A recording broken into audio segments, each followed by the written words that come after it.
Lily Parker had always loved dolls. Ever since she was little, she had a collection that filled an entire shelf in her bedroom. Each doll was unique. Some had button eyes, others had soft fabric bodies, and a few were made of porcelain. But among them, there was one doll that was special, her absolute favorite. It was a beautiful porcelain doll with long golden hair, icy blue eyes, and a delicate pink dress, made of lace. Her tiny hands were perfectly sculpted, her face painted with the gentlest expression. She had soft, rosy cheeks and eyelashes so delicate that they looked almost real. The doll had been a gift from her grandmother on her 8th birthday. From the moment Lily held her, she felt an unusual attachment to her. There was something about Annabelle that felt different. It wasn't just a toy. It almost felt like a friend, someone who was always watching over her. Unlike her other dolls, which sometimes collected dust from being untouched, Annabelle was always with Lily, whether on her bed, at her desk, or in her arms while she read. Lily named her Annabelle. At first, Annabelle was just like the rest of her dolls, sitting neatly on the shelf watching over Lily as she played or slept. Lily would brush her hair every night and make sure her dress was neat before tucking herself into bed. She loved Annabelle. But as the weeks passed, strange things started happening. Annabelle wouldn't stay in one place. First, it was small things. Lily would set her on the shelf at night, but in the morning she would find her sitting on her desk. Sometimes, she'd leave Annabelle in her toy box, only to come back and see her lying on the bed as if she had been placed there. Lily didn't pay much attention at first. Maybe she had forgotten where she put her. Maybe her mother had moved her while cleaning. But then, it started happening every single day. One afternoon, after coming home from school, Lily was horrified to find Annabelle sitting on the windowsill, her blue eyes staring blankly outside. Lily's stomach twisted. She was sure she had left Annabelle on the shelf before going to school. A thought struck her. "Max!" she called, storming into her younger brother's room. Max, who was lying on the floor playing with his toy cars, barely looked up. "What?" Lily held up the doll. "Stop moving my doll," she snapped. "It's not funny." Max scrunched his nose. "I didn't touch your creepy doll." Lily frowned. "Then how did she get there?" Max shrugged. "Maybe she moved on her own." Lily rolled her eyes. Dolls don't move on their own. But deep down, she wasn't so sure anymore. That night, Lily made sure Annabelle was sitting properly on the shelf before she went to sleep. She even whispered, "Stay here, okay?" As if the doll could actually listen. Her room was dimly lit by the glow of her nightlight. She had always liked sleeping with a little light on, but tonight the shadows in the room felt deeper. The corners of the room stretched darker than usual. Lily pulled the covers up to her chin and closed her eyes. But sleep didn't come easily. She tossed and turned for hours, feeling restless. Every so often, she would open her eyes and glance at the shelf, just to make sure Annabelle was still there. Eventually, exhaustion took over, and Lily drifted into a light sleep. Then, in the middle of the night, something stirred. A soft sound, like fabric brushing against wood. Lily shifted under the blankets, half asleep. Then, a thump. Her eyes flew open. Her breath caught in her throat. Something was in the room with her. Slowly, hesitantly, she turned her head toward the shelf. Annabelle was gone. Lily's chest tightened. Her fingers gripped the blanket as she forced herself to sit up. The room was silent, except for the sound of her own breathing. Her gaze swept across the room, and then she saw it. Annabelle, sitting on her pillow, inches from her face. Lily's heart slammed against her ribs. "How?" Her fingers trembled as she reached out and grabbed the doll. Her porcelain skin felt colder than usual, almost like ice. Lily bolted upright and hurriedly placed Annabelle back on the shelf, her hands shaking. She told herself it was nothing. Maybe she had moved it in her sleep without realizing. Maybe she had sleepwalked, but then it kept happening. Day after day, no matter where she placed Annabelle, the doll would always end up somewhere. else. Sometimes it was just a few feet away. Other times she would be across the room. Once, Lily left Annabelle inside her closet, shutting the door tightly. She even placed a heavy box in front of it just to make sure it wouldn't open. The next morning, the closet was wide open, and Annabelle was sitting at Lily's desk, facing the bed. That was the first time Lily felt truly afraid. One evening, as Lily was brushing her hair in front of the mirror, she swore she saw something move in the reflection. It was just a flicker, a small shift of light in the background. She froze. Her eyes darted toward the shelf. Annabelle was still there, sitting perfectly still. Lily's throat was dry. She turned around slowly, scanning the room. Nothing. She exhaled shakily. "I'm just imagining things," she whispered to herself. But that night she had trouble sleeping. The room felt colder than usual. The air was heavy, almost like something was watching her. Every small creak of the house made her heart race. The rustling of the trees outside sounded like whispering voices.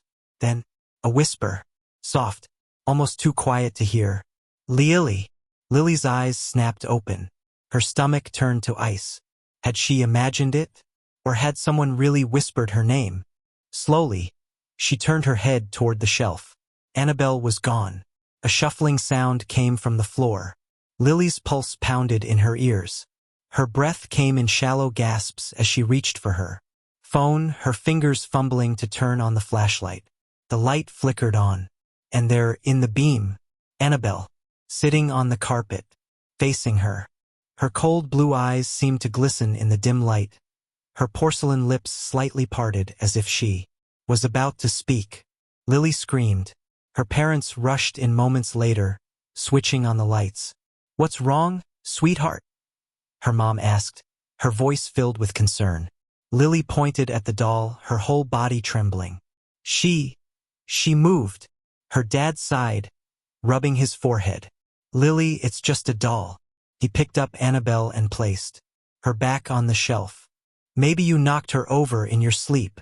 Lily shook her head, but she didn't argue, because deep down she already knew. Annabelle had moved on her own, and she wasn't going to stop.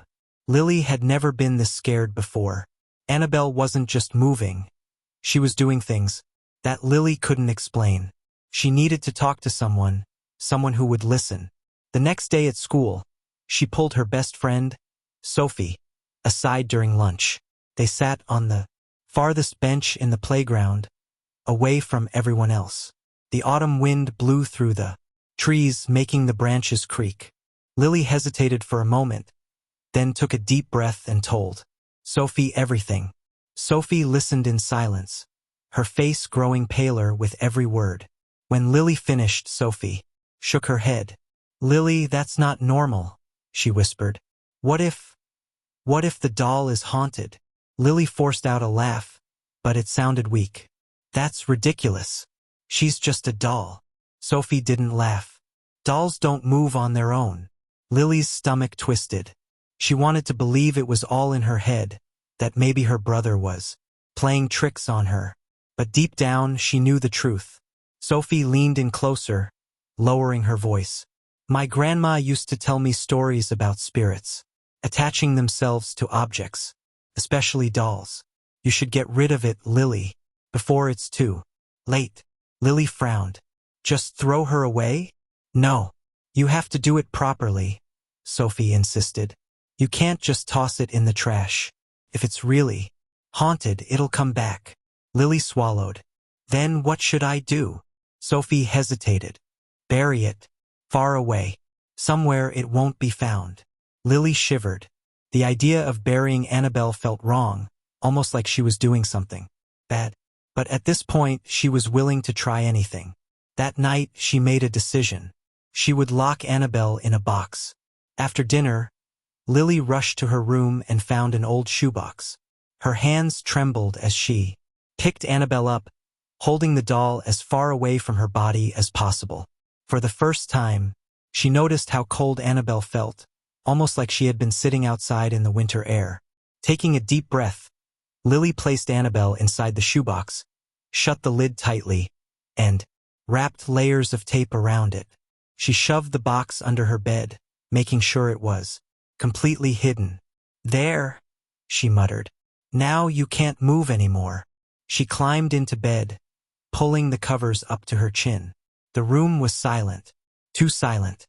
After what felt like hours, her eyelids grew heavy, and she drifted off to sleep. But in the middle of the night, thump, Lily's eyes snapped open. Thump, thump, something was moving under her bed. Her breath hitched in her throat. Scrape, something was crawling. Slowly, hesitantly, she leaned over the side of her bed and peered down into the darkness. The shoebox was there, but the lid, it was open, empty. Lily's blood ran cold. And then, a soft giggle, a childlike whisper, echoing through the dark.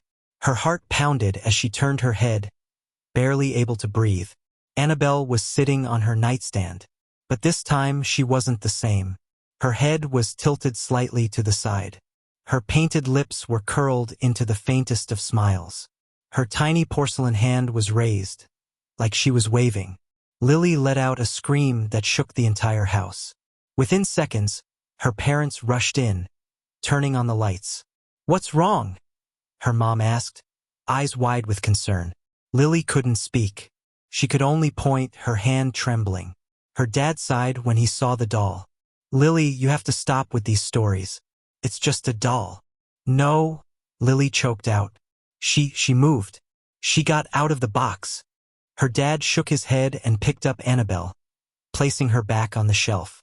"You probably knocked it over in your sleep." Lily knew that wasn't true. Annabelle had moved on her own, and she wasn't going to stop. Lily couldn't take it anymore. She had tried everything, ignoring Annabelle, locking her in a box, even begging her to stop. But the doll wouldn't stop. She kept moving, creeping closer and closer to Lily's bed each night. And now she was smiling. That was the last straw. Lily grabbed her backpack and stuffed Annabelle inside. She didn't care if her parents got mad.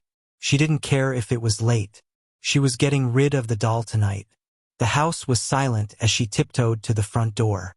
Her parents were asleep, and she needed to keep it that way. Slipping on her jacket, she carefully opened the door and stepped outside. The wind howled through the trees, sending a shiver down her spine.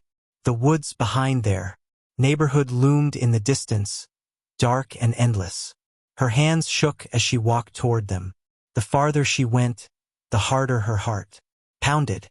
Finally, she stopped in a small clearing. The ground was soft from the recent rain, making it easier to dig. She dropped to her knees and began scooping dirt away with her hands.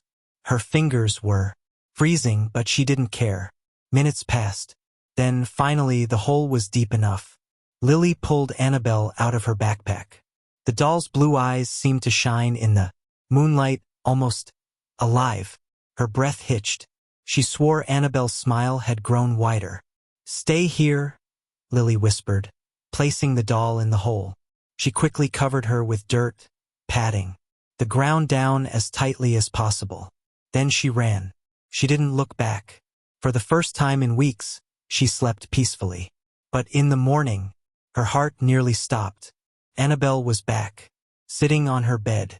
Her dress was covered in dirt, and carved into the wood of the headboard, in jagged, uneven letters, was a single word. "Why?" Lily screamed. Desperate, she called her grandmother, the one who had given her the doll. Her grandmother was silent for a long moment. Then she spoke. "Lily, listen to me carefully," she said. "Annabelle isn't just a doll. She once belonged to a little girl named Eleanor, a girl who died many years ago. Her spirit, it's attached to the doll." Lily's heart pounded. "What do I do?" Her grandmother hesitated. "You must return her to where she belongs." That night, Lily followed her grandmother's instructions. She took Annabelle back to an old, forgotten graveyard at the edge of town. She found Eleanor's grave, weathered, covered in moss. With trembling hands, she placed Annabelle on the grave and whispered, "You're home now." The wind picked up. The air grew still. For a moment, Lily swore she saw something. A shadow, a figure of a little girl, smiling at her. Then the wind carried it away. Lily never saw Annabelle again, and she never heard the whispers. But sometimes, when she passed by the graveyard, she felt eyes watching her, waiting. The streets were eerily silent. Rajesh yawned, rubbing his tired eyes as he steered his old taxi through the dimly lit roads of the city. The digital clock on the dashboard glowed 2:47 a.m. in red, a stark reminder of how late it was. The air outside was crisp, carrying the damp scent of the nearby river, and an unsettling stillness hung in the air. It was an odd night. Usually, at this hour, the roads weren't completely deserted. There would be the occasional drunken men stumbling out of bars, exhausted laborers trudging home, couples whispering quietly in the back seat of his taxi. But tonight there was no one. The flickering street lights cast elongated shadows on the asphalt, making everything feel surreal. Rajesh's hands tightened on the steering wheel. He was used to working late nights, but something about this shift felt different, wrong. Even the glowing red numbers on the meter told him he was close to his target earnings for the night. Just one more ride and he could go home, crawl into bed next to his wife, and wake up to his kids' laughter in the morning. That thought was the only thing keeping him awake. The taxi rattled slightly as he approached an old intersection. The roads stretched into the distance, empty and silent, swallowed by the thick fog rolling in from the riverbanks. The mist moved in an unnatural way, swirling slowly, almost deliberately, like unseen hands trying to take shape. Then, out of nowhere, a lone figure emerged from the fog. Rajesh's heart lurched as his foot instinctively hit the brakes. The tires screeched slightly on the damp road. The man stood perfectly still under the flickering yellow glow of a street lamp. He was dressed in an old-fashioned white kurta and loose pajama pants, the kind Rajesh had seen his grandfather wear in old photographs. His clothes were spotless, but there was something strangely dated about them. His face was obscured by shadows, but from what Rajesh could see, his features were sharp, his posture unnaturally stiff, like he didn't quite belong in this world. Rajesh hesitated. He had picked up all sorts of passengers before, some weird, some unsettling, but none had ever made his stomach twist in this way. There was something off about this man. He should drive away. He wanted to drive away, but he needed the fare. Rajesh took a deep breath, forcing a casual tone as he rolled down the window slightly. Need a ride? Sob. The man turned his head toward Rajesh in a slow, deliberate motion. His eyes, dark, sunken, empty, locked onto Rajesh's. A long silence. Then, in a soft voice, almost a whisper, he spoke. Take me to the cemetery. Rajesh's fingers instinctively gripped the steering wheel tighter. The cemetery? At this hour?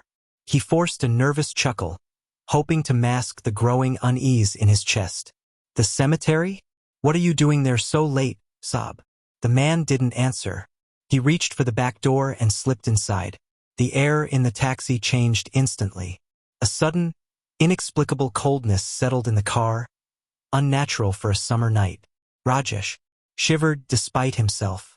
He glanced at the rearview mirror. The passenger sat stiffly in the middle of the back seat, his hands resting neatly on his lap. His posture was too straight, too rigid, like someone trying too hard to appear normal. Rajesh swallowed, trying to ignore the way his skin prickled. Maybe he's just a strange guy.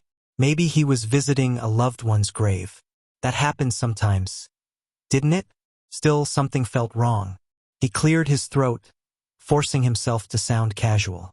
Sob, do you live near the cemetery? Silence. Rajesh checked the mirror again. The man was still staring straight ahead, unmoving, unblinking. A cold sweat formed on the back of Rajesh's neck. He turned his attention back to the road, forcing himself to focus on driving. The fog thickened around them, swirling like ghostly tendrils, wrapping around the car as if trying to pull it into the night. The further they drove, the darker the roads became. Street lights were scarce, and those that remained flickered weakly, barely piercing the dense mist. It felt like they were leaving the city behind, entering a different world. One where time moved differently, where shadows watched in silence. Rajesh's heartbeat quickened. His fingers trembled against the steering wheel. He had been driving this route for years. He knew these roads like the back of his hand. But tonight, they felt different. Something was not right. The taxi rattled as it turned onto the narrow dirt road leading to the cemetery. The iron gates loomed ahead, tall and rusted, their jagged edges reaching toward the night sky, like skeletal fingers. Beyond them, the graveyard stretched into the darkness, a sea of crumbling headstones and forgotten memories. Rajesh's stomach twisted into knots. He hated this place. The wind howled through the trees, whispering secrets he didn't want to hear. The mist had thickened into an almost solid wall, pressing against the taxi like something alive. The headlights flickered, barely illuminating the road ahead. Rajesh swallowed hard. Just drop him off and leave. He cleared his throat, forcing himself to speak. Sob, we're here. No response. Rajesh's fingers tightened around the steering wheel. A growing sense of dread curled in his gut. He turned around. The back seat was empty. His breath caught in his throat. No, no, no, no. His hands fumbled for the door handle as panic set in. He turned fully, eyes wide, scanning the seat. He had seen the man get in. He had felt his presence. He had driven him all the way here. And now he is gone. Rajesh's heart pounded against his ribs. His mouth went dry. His brain struggled to make sense of it. Had he imagined the whole thing? Then, from the corner of his eye, a movement outside. A shadow drifted past the gates. Rajesh's stomach dropped. His hands trembled as he grabbed his phone, switching on the flashlight. The pale beam cut through the fog, landing on the nearest gravestone. It was cracked, worn with time, but the name on it, Rajesh's body went cold. The name on the grave was the same name the passenger had given him. His breath hitched. His pulse thundered in his ears. Then, as if carried by the wind, a voice whispered through the trees. Thank you for the ride. Rajesh's entire body froze. His throat clenched, and his hands turned ice cold. His eyes darted wildly around the cemetery, his breathing uneven. He had to get out of here. Rajesh fumbled with the keys, trying to start the engine. The old taxi sputtered, refused to start. And then, in the rearview mirror, a pair of dark, hollow eyes stared back at him. Rajesh's scream tore through the night. Rajesh's breath came in short, ragged gasps. His entire body felt frozen, as if the very air around him had turned into ice. His heart hammered violently against his ribs, each beat, drumming the same terrifying thought into his head. This is not possible. He stared at the gravestone, his hands trembling as he brought the flashlight closer. The name, carved into the stone, was the same name the man had given him. But what made his stomach lurch was the date. The man had died 20 years ago. His knees nearly buckled. He took an unsteady step backward, the fog swirling around him, thick and suffocating. The night air was eerily silent, yet a strange presence lingered, pressing against his skin like unseen eyes watching from every direction. Then, from the depths of the mist, a whisper floated through the air, soft, almost gentle, but chilling in its familiarity. Thank you for the ride. Rajesh's breath hitched in his throat. His fingers numbed. His body screamed for him to run. But fear had him rooted to the ground. And then he felt it. A sudden bone-deep chill. An unnatural cold creeping over his shoulders, slithering down his spine. His instincts screamed. Something was behind him. Summoning every ounce of courage he had left, Rajesh turned. Nothing. But the mist shifted, swirling unnaturally, as if something unseen had just moved. Panic took over. He stumbled back toward the taxi, his hands shaking as he fumbled with the door handle. The metal was ice-cold beneath his touch. He yanked the door open and threw himself inside, slamming it shut behind him. His chest heaved as he jammed the key into the ignition, his hands trembling so badly he could barely turn it. The old taxi sputtered, groaning in protest. Come on, come on. The engine coughed, refused, then finally roared to life. Rajesh gripped the wheel, slamming his foot on the accelerator.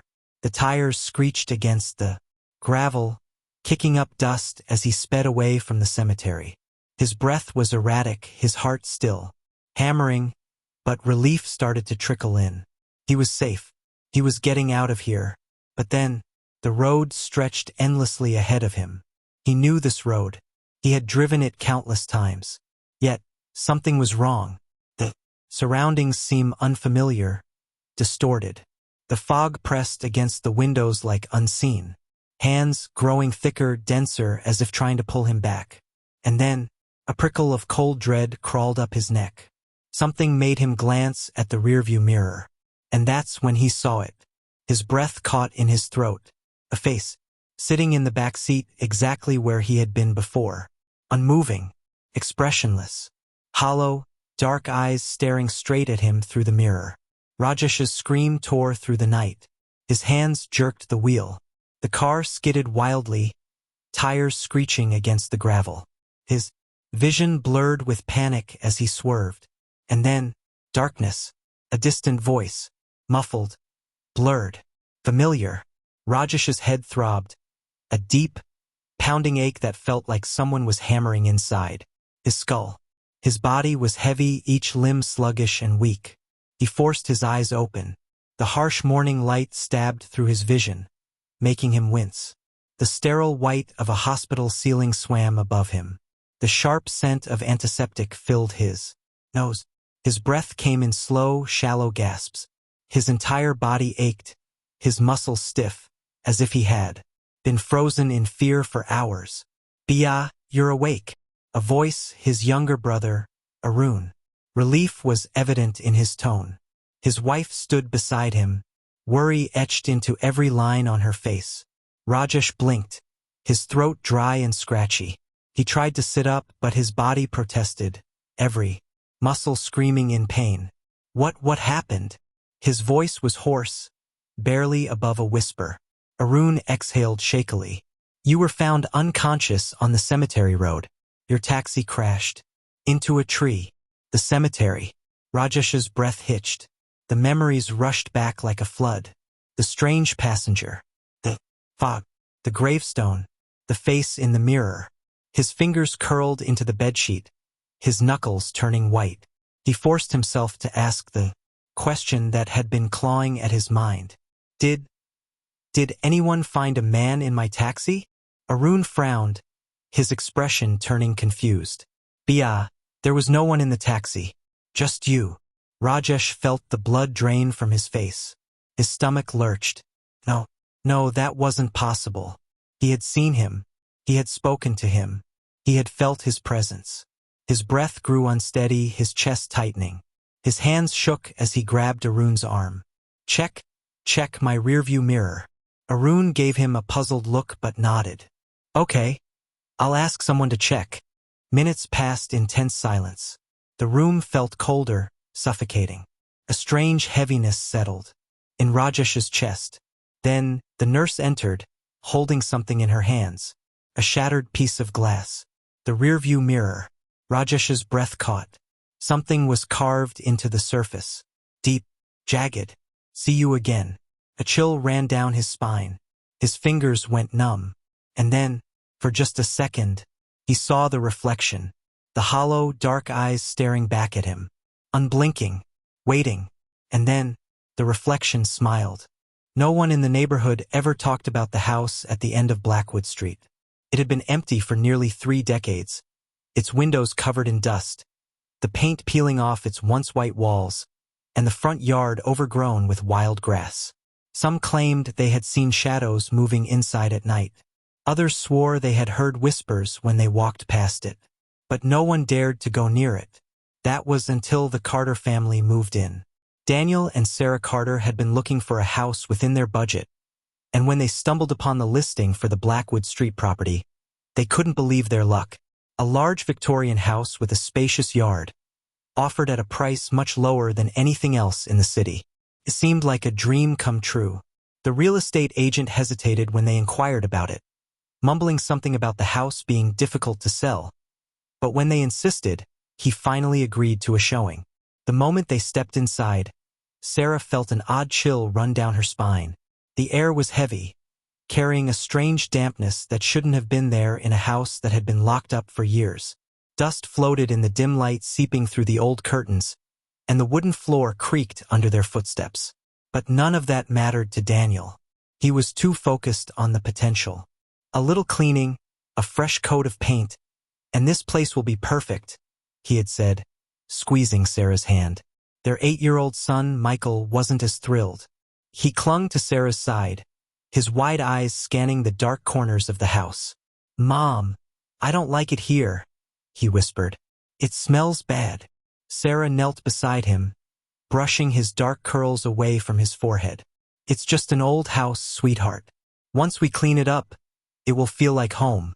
Michael didn't argue, but he kept glancing over his shoulder, as if expecting something, or someone, to appear. They moved in the following week. The first few days were spent dusting, scrubbing, and unpacking. Daniel worked late shifts at his new job, leaving Sarah alone with Michael most evenings. That was when the strange things began happening. At first, it was subtle. The kitchen faucet would start dripping even though Sarah was sure she had turned it off. The lights flickered, but she dismissed it as faulty wiring. Michael complained that he heard footsteps in the hallway at night, but Daniel assured him it was just the old pipes settling. Then, one night, Sarah woke up to the sound of whispering. It was faint, almost like the wind blowing through the trees, but the words were unmistakable. Soft, hushed voices, overlapping, murmuring in a language she didn't understand. She sat up, her heart pounding. Daniel was sound asleep beside her. She held her breath and listened. The whispers grew louder. Sarah turned toward the bedroom door. It was slightly open, revealing the dark hallway beyond. For a moment, she thought she saw movement, a shadow shifting against the dim light of the night. But when she blinked, it was gone. Shaking off the unease, she lay back down, telling herself it was just her imagination. The next morning, Michael refused to come out of his room. When Sarah finally coaxed him downstairs for breakfast, he wouldn't eat. His small fingers clutched the edge of the table, his face pale. "What's wrong, baby?" Sarah asked, kneeling beside him. He hesitated before whispering, "There's a lady in my room." Sarah felt a chill creep up her spine. "What do you mean?" Michael glanced toward the staircase, as if making sure no one was listening. "She stands in the corner at night. She has no eyes." Sarah swallowed hard. "Michael, that's just a bad dream. There's no lady." Michael shook his head. "She whispers to me." Sarah forced a smile, trying to keep her voice steady. "What does she say?" Michael hesitated, then murmured, "She says she wants to come inside." Sarah's stomach twisted. That night, she stayed up late, sitting in the hallway outside Michael's room. Hours passed, and nothing happened. Just as she was about to head to bed, a cold gust of air rushed past her. The hallway light flickered. Sarah's breath hitched as she turned toward Michael's door. It was open. Her heart pounded as she stepped inside. The room was empty except for Michael, fast asleep in his bed. But something felt wrong. The air was thick, suffocating. And then she saw it. In the corner, where the shadows were darkest, a shape was standing. Tall, motionless, watching. Sarah gasped, stumbling backward, her hand flying to the light switch. The moment the light flickered on, the figure was gone. The room was empty. She barely slept that night. The next day, she called Daniel at work, her voice trembling as she explained what had happened. He tried to calm her, suggesting it was just stress. But she could hear the doubt in his voice. Then the nightmares began. Sarah dreamt of a woman in a tattered black dress, standing at the foot of her bed, whispering in a language she didn't understand. She would wake up drenched in sweat, her body frozen, unable to move for several minutes. Michael's behavior worsened. He refused to sleep in his room, begging to stay in Sarah and Daniel's bed. One night, as Sarah tucked him in, he suddenly grabbed her hand, his eyes wide with fear. "She's angry, Mom," he whispered. "She says we need to leave." That was the final straw. Sarah spent the entire night researching the house's history. What she found made her blood run cold. 30 years ago, a woman named Margaret Holloway had lived there. A widow, she had become reclusive after losing her husband and child in a fire. Neighbors claimed she had started speaking to someone who wasn't there, muttering in the dead of night. One evening, she was found hanging from the attic beams. Her last words, scribbled on the wall in her own blood, read, "She is in the shadows. She will not let me leave." Sarah slammed her laptop shut, bile rising in her throat. That night, she told Daniel everything. He finally agreed they needed to leave. They packed their bags, planning to stay at a hotel until they found a new place. But the house wouldn't let them go so easily. As Sarah gathered their things, a sudden violent banging echoed through the house. The lights flickered wildly. A cold wind howled through the hallways, though every window was shut. And then Michael screamed. Sarah and Daniel ran to his room. The sight that met them was one they would never forget. Michael stood in the middle of his room, staring at the wall. The words "Don't leave" were scratched into the plaster, deep and jagged, as if carved by invisible claws. And then the whispering began again. Louder this time, more urgent. Sarah grabbed Michael, Daniel yanked open the front door, and they ran. They never went back. A week later, the house was found abandoned again. The words on Michael's wall had vanished. But some nights, when the wind is still, neighbors say they can still hear whispering coming from inside. And sometimes, if you look closely, you can see a figure standing by the window, watching, waiting, for someone new to move in. The Carters never spoke of what happened that night. They checked into a motel on the outskirts of town, too shaken to think clearly. Michael refused to sleep alone, clinging to Sarah every time she tried to move away. Even Daniel, always the rational one, lay awake, staring at the ceiling, his face pale in the dim light of the bedside lamp. The next morning, Sarah called the real estate agent. She didn't bother with excuses. "We're leaving the house. Sell it, burn it, I don't care. We're not going back." The agent sighed on the other end of the line. "You're not the first ones to say that." Sarah gripped the phone tighter. "Then why the hell do you keep selling it?" There was a long silence. Then, in a voice barely above a whisper, he said, "Because it always finds new owners." Sarah's stomach twisted. She hung up without another word. That night, Michael woke up screaming. Sarah and Daniel bolted upright, their hearts racing. Michael sat on the bed, his small body trembling, tears streaming down his face. "She followed us," he sobbed. "She's outside." Daniel rushed to the window. First, there was nothing, just the empty parking lot, lit by a flickering street lamp. But then a movement, a figure barely visible in the darkness. A woman in a tattered black dress. She stood motionless, her face obscured by shadows.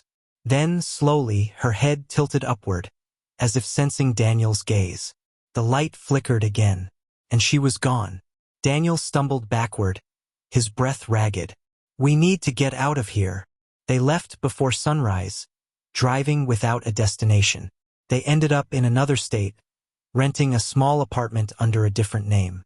They never mentioned Blackwood Street again. But the nightmares never stopped. Sarah would wake up gasping for air, the echoes of whispers still ringing in her ears.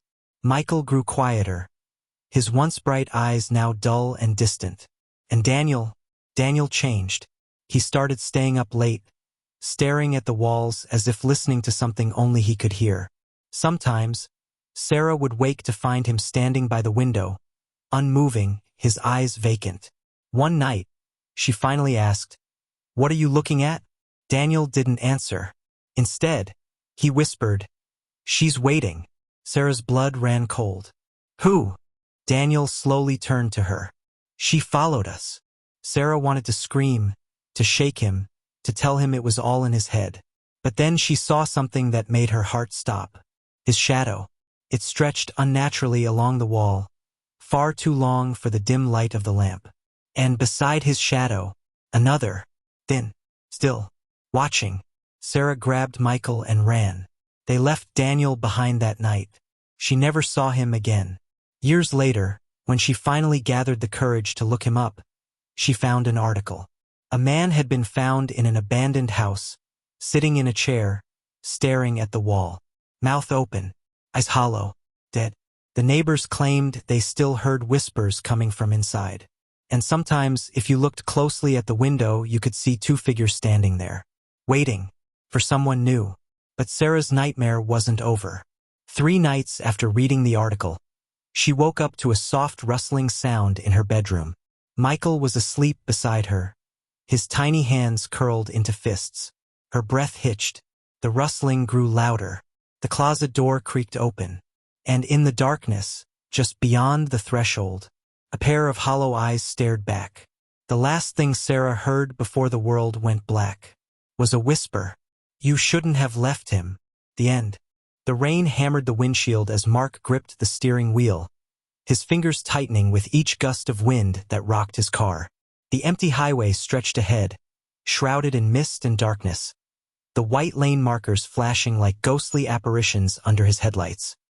He had been driving for hours, his eyes burning from fatigue, and the storm showed no sign of letting up. Mark exhaled heavily, glancing at the dashboard clock. 2:47 a.m. The next town was about 30 minutes away. If he kept pushing forward, he could reach a motel before dawn and finally get some rest. His wipers struggled against the downpour, each pass barely clearing the windshield before another sheet of water obscured his vision. His eyelids felt heavier by the second. Just a little longer, he told himself. Just a little. A figure appeared on the roadside. Mark's pulse spiked. A woman stood there, barely visible in the torrential rain. She wore a white dress, now soaked and clinging to her thin frame. Her long, dark hair draped over her face, obscuring most of her features. She wasn't waving for help. She wasn't holding out a thumb. She simply stood there. A chill crept up Mark's spine. Who in their right mind would be out here at this hour, in this storm? He hesitated but instinctively eased his foot off the gas, slowing the car. He rolled the window down slightly as he pulled up beside her, the cold wind carrying a scent of rain and something faintly sweet, like old perfume. "Need a ride?" he called out over the roar of the rain. For a moment she didn't move. Then, slowly, she turned her head toward him. Mark's stomach tightened. Her face was eerily pale, her eyes too large, hollow-looking in the dim light. She blinked once, then nodded. Something about her unsettled him, but he ignored the instinctual warning buzzing in his head. It was just a storm. She was probably just cold, scared, in need of help. He reached over and unlocked the door. She slid in without a word. Mark swallowed as she settled into the seat. The scent of damp fabric and that faint floral aroma filled the car. Water dripped from her dress, forming small puddles on the seat and floor. She shivered violently, wrapping her arms around herself. "You must be freezing," Mark said, adjusting the heater. "Where are you headed?" "Hollow Creek," she murmured. Her voice was barely above a whisper, yet it sent a shudder down Mark's spine. He frowned. Hollow Creek? That was odd. The town had been dying for years, most of its buildings abandoned. It was the kind of place people left, not returned to. Still, he nodded and pulled back onto the road. The car's tires splashed through puddles as they drove in silence. Occasionally, he glanced at her. She sat stiffly, her gaze locked forward. Her hands trembled in her lap. He cleared his throat, trying to break the eerie quiet. "Rough night." She turned then, too slowly. Her dark eyes met his, and for a second, Mark felt like his breath had been sucked from his lungs. There was something wrong with them, like looking into a deep, endless pit. "I just want to go home." Mark's fingers tightened around the steering wheel. Something about the way she said it. Asterisk, asterisk, the way her lips barely moved, the emptiness in her tone. Asterisk, asterisk, made his skin prickle. The rain had settled into a light drizzle by the time they reached the outskirts of Hollow Creek. The mist thickened, curling between the skeletal trees and crumbling houses. The streetlights flickered weakly, their glow barely reaching through the dense fog. Mark swallowed. The place felt dead. "Where exactly do you live?" he asked, scanning the dimly lit street. She lifted a pale hand and pointed. Mark followed her gesture to an old Victorian house at the end of the road.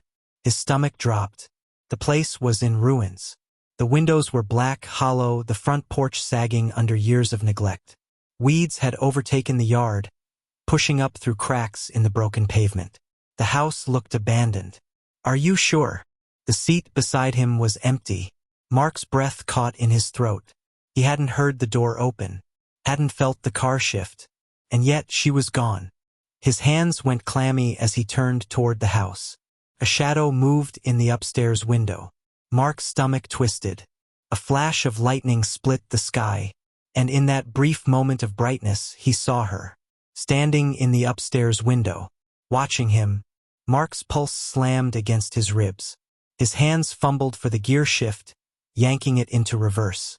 The tires screeched against the wet pavement as he sped backward. The house vanished into the mist, but the suffocating feeling of being watched didn't leave. He didn't stop until he reached a gas station on the edge of town. The fluorescent lights inside flickered weakly, casting harsh shadows over the empty aisles. Mark stumbled through the door, his heart still hammering in his chest. The old clerk behind the counter barely looked up. "You look like you've seen a ghost." Mark swallowed, his throat dry. "I think I did." The clerk's expression darkened. "You picked up a hitchhiker, didn't you?" Mark's skin turned cold. "How did you know?" The old man exhaled, rubbing his temple. "Because you're not the first." Mark's breath hitched. "What do you mean?" The clerk's gaze was heavy. "She's been dead for 20 years. Drowned on her way home from prom.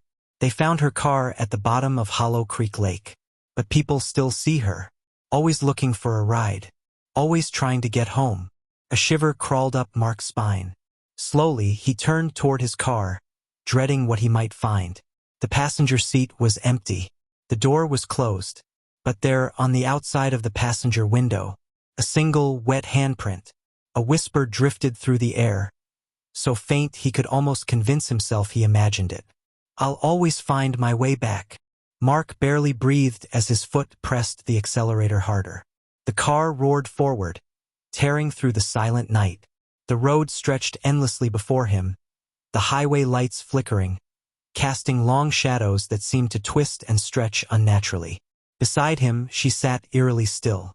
Her dress, once soaked through with rainwater, was now pristine, as if time had reversed itself. Her hands rested lightly in her lap, delicate and unmoving. She didn't fidget. She didn't blink. She simply stared straight ahead, her hollow eyes reflecting the distant glow of the headlights. Mark swallowed hard, his grip tightening on the wheel. He had seen her vanish once before, had felt the weight of her absence in the seat beside him. But now she was here again, and this time he was determined. "Hollow Creek?" he asked, his voice barely above a whisper. She nodded, the movement slow, almost mechanical. Mark exhaled and made his choice. Not tonight. He yanked the wheel slightly, keeping the car straight, flying past the exit to Hollow Creek. The moment they passed it, a shift occurred, like something unseen had suddenly become aware of what he was doing. The temperature inside the car plummeted. A thick, suffocating cold filled the air, seeping into his bones.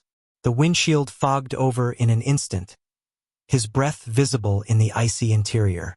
The radio crackled violently, static screaming through the speakers, distorting into an unnatural, "Turn back." Mark flinched. The voice wasn't his. It wasn't hers. It came from everywhere and nowhere at once. The girl in the passenger seat stiffened, her hands curling slightly into fists. Her breath hitched, a barely audible gasp slipping from her lips.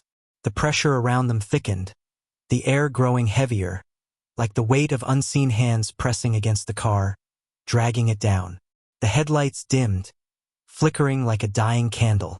Mark clenched his jaw and pressed the gas harder. The road ahead stretched endlessly, impossibly long. His stomach twisted. Was he even making progress? It felt like he was driving in place, like Hollow Creek was trying to keep them from leaving. Then, a whisper. "You can't save me." Mark turned his head slightly. She was fading. Her form grew translucent, a shifting mist of half-existence. Her fingers trembled, reaching for something unseen. "No," he said firmly, heart pounding. "You don't have to go back." The car shook violently, as if something had grabbed it from behind, yanking it backward. The tires screeched against the asphalt. The headlights flickered once, twice, then cut out completely. Darkness. Total. Absolute. Mark's breath came in short gasps. He couldn't see. The road was gone. The world outside the car had vanished. There was nothing but an endless, swallowing blackness stretching in all directions. And in that darkness something moved. A shape. A shadow. It loomed just beyond the windshield, shifting, stretching unnaturally tall. Its form was amorphous, twisting in ways that hurt to look at. Its fingers, long, impossibly thin, dragged across the hood of the car, leaving behind deep, jagged scratches. Mark's pulse pounded in his ears. The radio crackled again, a broken, guttural voice rising through the static. "She belongs here." The girl shuddered. Her form flickered, fighting against whatever force was pulling her back. Her lips parted, and for the first time, her voice was more than a whisper. "Drive," she pleaded. Mark didn't hesitate. He slammed his foot against the gas pedal. The engine screamed. The tires skidded. The car lurched forward, tearing through the darkness. The shadow behind them howled. A sound that wasn't human, that wasn't meant for human ears. The headlights burst back to life. Suddenly there was road again. Trees. Sky. The world had returned. The highway stretched before them, leading into the next town. The unnatural cold faded, replaced by the soft, humid air of an ordinary summer night. Mark swallowed hard, glancing to his right. The passenger seat was empty. No water, no scent, no trace that anyone had ever been there. But then, something caught his eye in the side mirror. His breath hitched. The handprint, still on the window, but this time it was on the outside. His fingers tightened around the wheel. The road stretched ahead, nothing but distant headlights and the occasional flicker of neon from gas stations in the distance. Then, barely audible over the hum of the engine, a whisper so soft it could have been the wind. "I'll always find my way back." Mark didn't stop driving until he reached the next state line. And even then, he didn't look in the mirror again. Ethan Carter had heard the rumors before booking his stay at the Blackwood Inn. Whispers of a cursed room, guests waking up screaming, shadows moving where they shouldn't. But he had never been one to believe in ghost stories. Superstitions were just that, stories people told to scare themselves. Still, as he pulled his suitcase through the grand entrance of the old hotel, an uneasy feeling settled in his chest. The Blackwood Inn stood on the outskirts of town, its once elegant Victorian architecture now weathered by time. The ornate chandeliers still glowed dimly, their golden light unable to chase away the heavy shadows lurking in the corners. The air smelled of aged wood, polished floors, and something faintly floral, lavender, perhaps, though it carried a musty undertone. The receptionist, an older woman with graying hair pulled into a tight bun, barely looked up as he approached the front desk. Her wrinkled hands moved slowly over the guest book, and when she finally met his gaze, something flickered behind her tired eyes. "Checking in?" she asked in a low voice. "Yes, Carter. Ethan Carter. I have a reservation for 2 nights. The woman's eyes darted to the register, then back to him.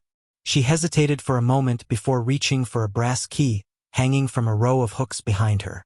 Ethan noted that most of the keys were gone, likely indicating a full house, but the one she took down was near the end, room 306. A frown creased her face. "Are you sure you want this room?" Ethan raised an eyebrow.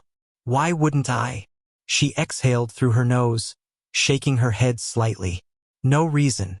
Just, if you hear anything strange, try not to pay it any mind." A cold knot tightened in Ethan's stomach.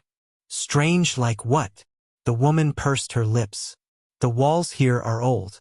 They creak at night. Something in the way she said it, too rehearsed, too dismissive, made his skin prickle. But he forced a chuckle and took the key.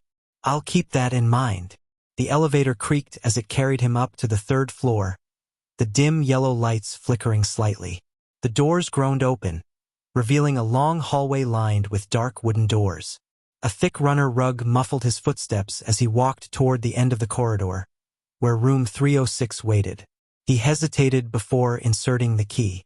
The brass numbers on the plaque were slightly tarnished, as though too many fingers had brushed against them. A shiver ran down his spine, but he shook it off and pushed the door open. Inside, the room was unremarkable. A queen-sized bed with crisp white sheets, a wooden desk with an old-fashioned lamp, a small TV perched on a dresser. Across from the bed, an ornate mirror in an antique frame hung on the wall. But something about the air felt wrong. It was too still, too quiet. Even the hum of the hotel's heating system seemed absent. He set his suitcase down and walked to the window, pulling back the curtains. Outside, the town's dim streetlights flickered through the mist, but beyond that, there was only darkness. Brushing off his unease, Ethan changed into his nightclothes and climbed into bed. The mattress was firm but comfortable, the blankets warm. He exhaled deeply, willing himself to relax. It was just another hotel. Nothing was going to happen. He drifted off to sleep. A sudden chill jerked him awake. The room was dark except for the faint glow of the streetlights filtering through the curtains. The air was thick and unnaturally heavy, pressing down on him like a suffocating blanket. His breath fogged slightly in the air, as if the temperature had plummeted in an instant. A sharp contrast to the warmth he remembered before falling asleep. Something wasn't right. The silence wasn't normal. It wasn't the peaceful quiet of a hotel at night. It was something else entirely. A void. The kind of silence that wasn't just the absence of sound but the suppression of it, like the entire world had stopped breathing. Even the faint hum of the air conditioner had vanished. Then, out of the corner of his eye, he noticed the mirror. At first, it was subtle, just a trick of the dim light. The reflection seemed off, like the room wasn't quite the same as the one he was in. His stomach tightened. He squinted, trying to make sense of what he was seeing.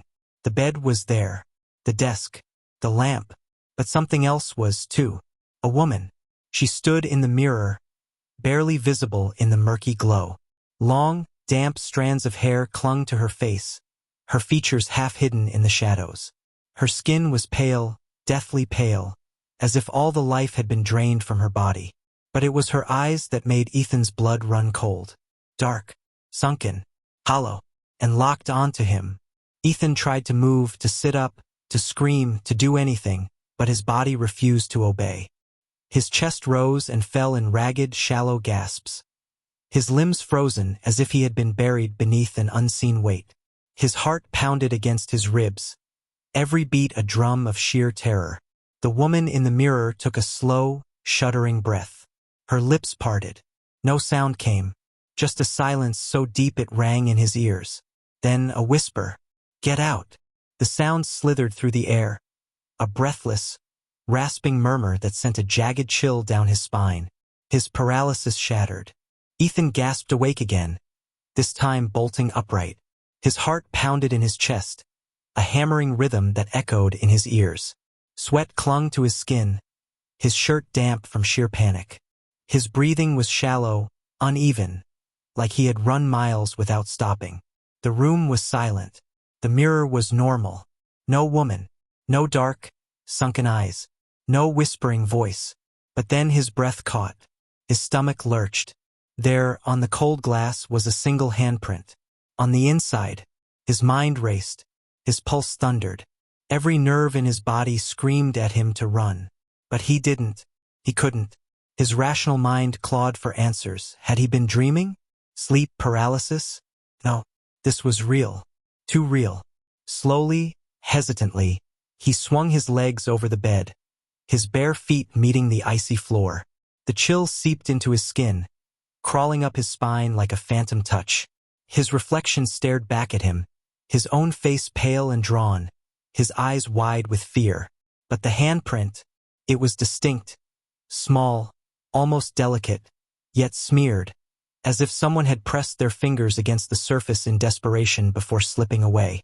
Ethan's breath came in shallow, uneven gulps. His pulse roared in his ears.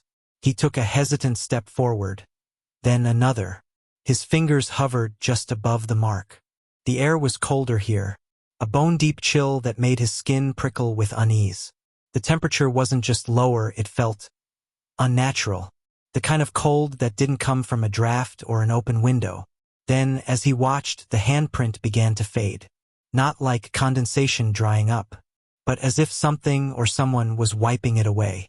From the other side, Ethan stumbled back, his breath hitching in his throat. His stomach twisted into knots. His mouth was dry, his tongue heavy like sandpaper. This wasn't his mind playing tricks. This wasn't some illusion. This was real. He turned sharply, his eyes scanning the room, his senses on high alert. The air felt heavier now, suffocating, thick with something unseen. Every shadow seemed deeper, darker. The dim glow of the streetlights outside barely cut through the oppressive blackness pressing against the windows. His suitcase sat untouched by the door. The window was still closed.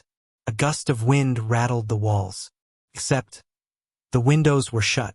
There was no draft. His pulse quickened. Something was here, watching, waiting. He swallowed hard, forcing a nervous laugh. It's just my mind playing tricks. The lamp flickered. Then the whisper returned. Only this time it was right behind him. Get out. The voice was closer. Too close. So close he could feel the ice-cold breath on the back of his neck. A rush of freezing air swept through the room, and the lights died, plunging everything into complete darkness. Ethan didn't hesitate this time. He lunged for his suitcase, yanking it off the floor, his fingers fumbling with the lock. His breath came in rapid, uneven gasps. The whispering turned into a low, distorted hum, growing louder. Something moved in the darkness. A shadow, flickering, shifting, crawling along the walls, stretching toward him. The door. He needed to get to the door. His trembling hands grasped the key. He twisted the knob. It wouldn't budge. It was locked. From the inside, his breath came in sharp, panicked bursts. He banged on the door, his voice raw and desperate. Help! Let me out! No answer. No footsteps. Just silence. Then the whisper returned, right against his ear. You should have listened. His blood ran cold. Something moved behind him. Presence. A shape in the dark. He could feel it, tall, looming, hungry. Ice-cold fingers wrapped around his throat. The touch sent a violent shudder through his body. The grip tightened. Cold. Unforgiving. Stronger than anything human. Ethan tried to scream, but no sound came. His vision blurred. His lungs burned. The shadows swallowed him whole. The next morning, room 306 was empty. The bed was made. The suitcase was gone. And in the mirror, a single handprint remained, pressed against the glass, waiting for the next guest. A week later, the receptionist checked in another guest. Another skeptic. Another name in the register. The key to room 306 was handed over. The cycle began again. The forest was eerily silent. Not the peaceful kind of silence, but the heavy, unnatural quiet that made every breath sound too loud. The kind of silence that made the hairs on the back of your neck stand up. Jake adjusted the straps of his backpack and glanced over his shoulder. The sun was setting behind the trees, bleeding orange and purple into the sky. He had been hiking for most of the day, and his legs ached with exhaustion. But there was something else gnawing at him, a feeling, like he was being watched. He shook it off and focused on setting up camp. The clearing he had chosen was perfect, just enough space for his tent, surrounded by towering pines that swayed gently in the evening breeze. He had always loved the solitude of camping alone, away from the noise of the city. No distractions, just him and the wilderness. But as he unrolled his sleeping bag, that feeling returned. Stronger. Jake slowly turned, scanning the tree line. The woods were dense, shadows stretching long and jagged across the forest floor. The wind rustled through the leaves, but there was no movement beyond that. Still, he couldn't shake the unease creeping into his chest. He forced a chuckle. "Relax, man. It's just your imagination." But even as he said it, the feeling lingered. The fire crackled, sending flickering light across the clearing. Jake sat cross-legged near the flames, his knife resting beside him. He wasn't scared, just cautious. He sipped from his water bottle and let his mind drift. The night was quiet, the kind of quiet he should have found calming. But instead, it set his nerves on edge. Then he heard it. A snap. A branch breaking somewhere in the trees. Jake froze, his grip tightening around the handle of his knife. He held his breath, ears straining against the silence. Nothing. Probably just an animal. He exhaled slowly and forced himself to relax. But just as he reached for another drink, his eyes caught something. A shape, just beyond the firelight. A shadow, standing between the trees. Watching him, Jake's pulse slammed against his ribs. The figure was tall, unmoving, blending into the darkness. It didn't shift, didn't flinch, just stood there. His mouth went dry. "Hello!" His voice sounded weak, uncertain. No response. The wind picked up, rustling the leaves, but the figure remained. Then it moved, not like a person walking, but like a distortion, a ripple in the dark. One moment it was there. The next it wasn't. Jake's stomach twisted. What the hell was that? He grabbed his flashlight and shone it into the trees. The beam cut through the dark, illuminating rough bark and tangled undergrowth. But there was no sign of anything or anyone. After a long moment he lowered the light. It was probably just exhaustion playing tricks on his mind. The shadows could be deceiving, especially when he was alone out here. That had to be it. With a deep breath, he crawled into his tent, zipping it up tight. But sleep didn't come easily. Because even though the fire outside crackled and the wind rustled through the trees, he could still feel it. That presence. Watching. Waiting. Jake woke to the soft glow of morning filtering through his tent. The air was cool and damp, carrying the earthy scent of pine and soil.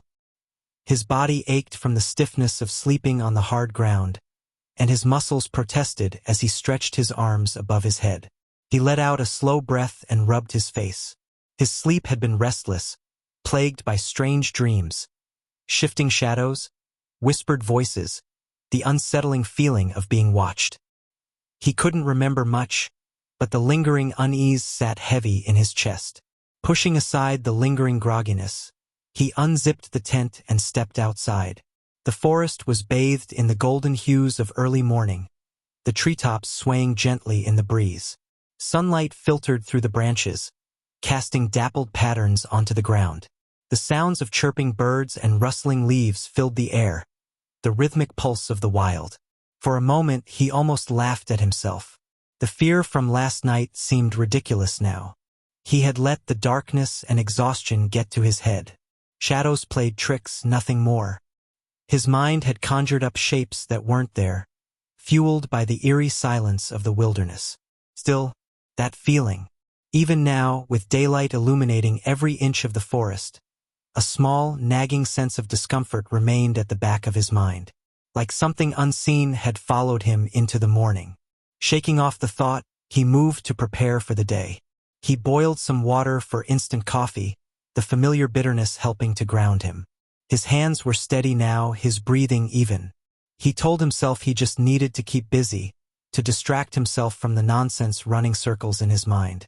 After finishing his makeshift breakfast, he packed up a small bag with essentials. A knife, a map, a flashlight, and some snacks.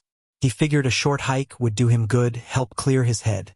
The trail wound through towering pines and thick undergrowth, the scent of damp moss and fresh earth filling his lungs. With each step, he let the tension ease from his shoulders. The deeper he went into the woods, the more he began to enjoy the solitude again.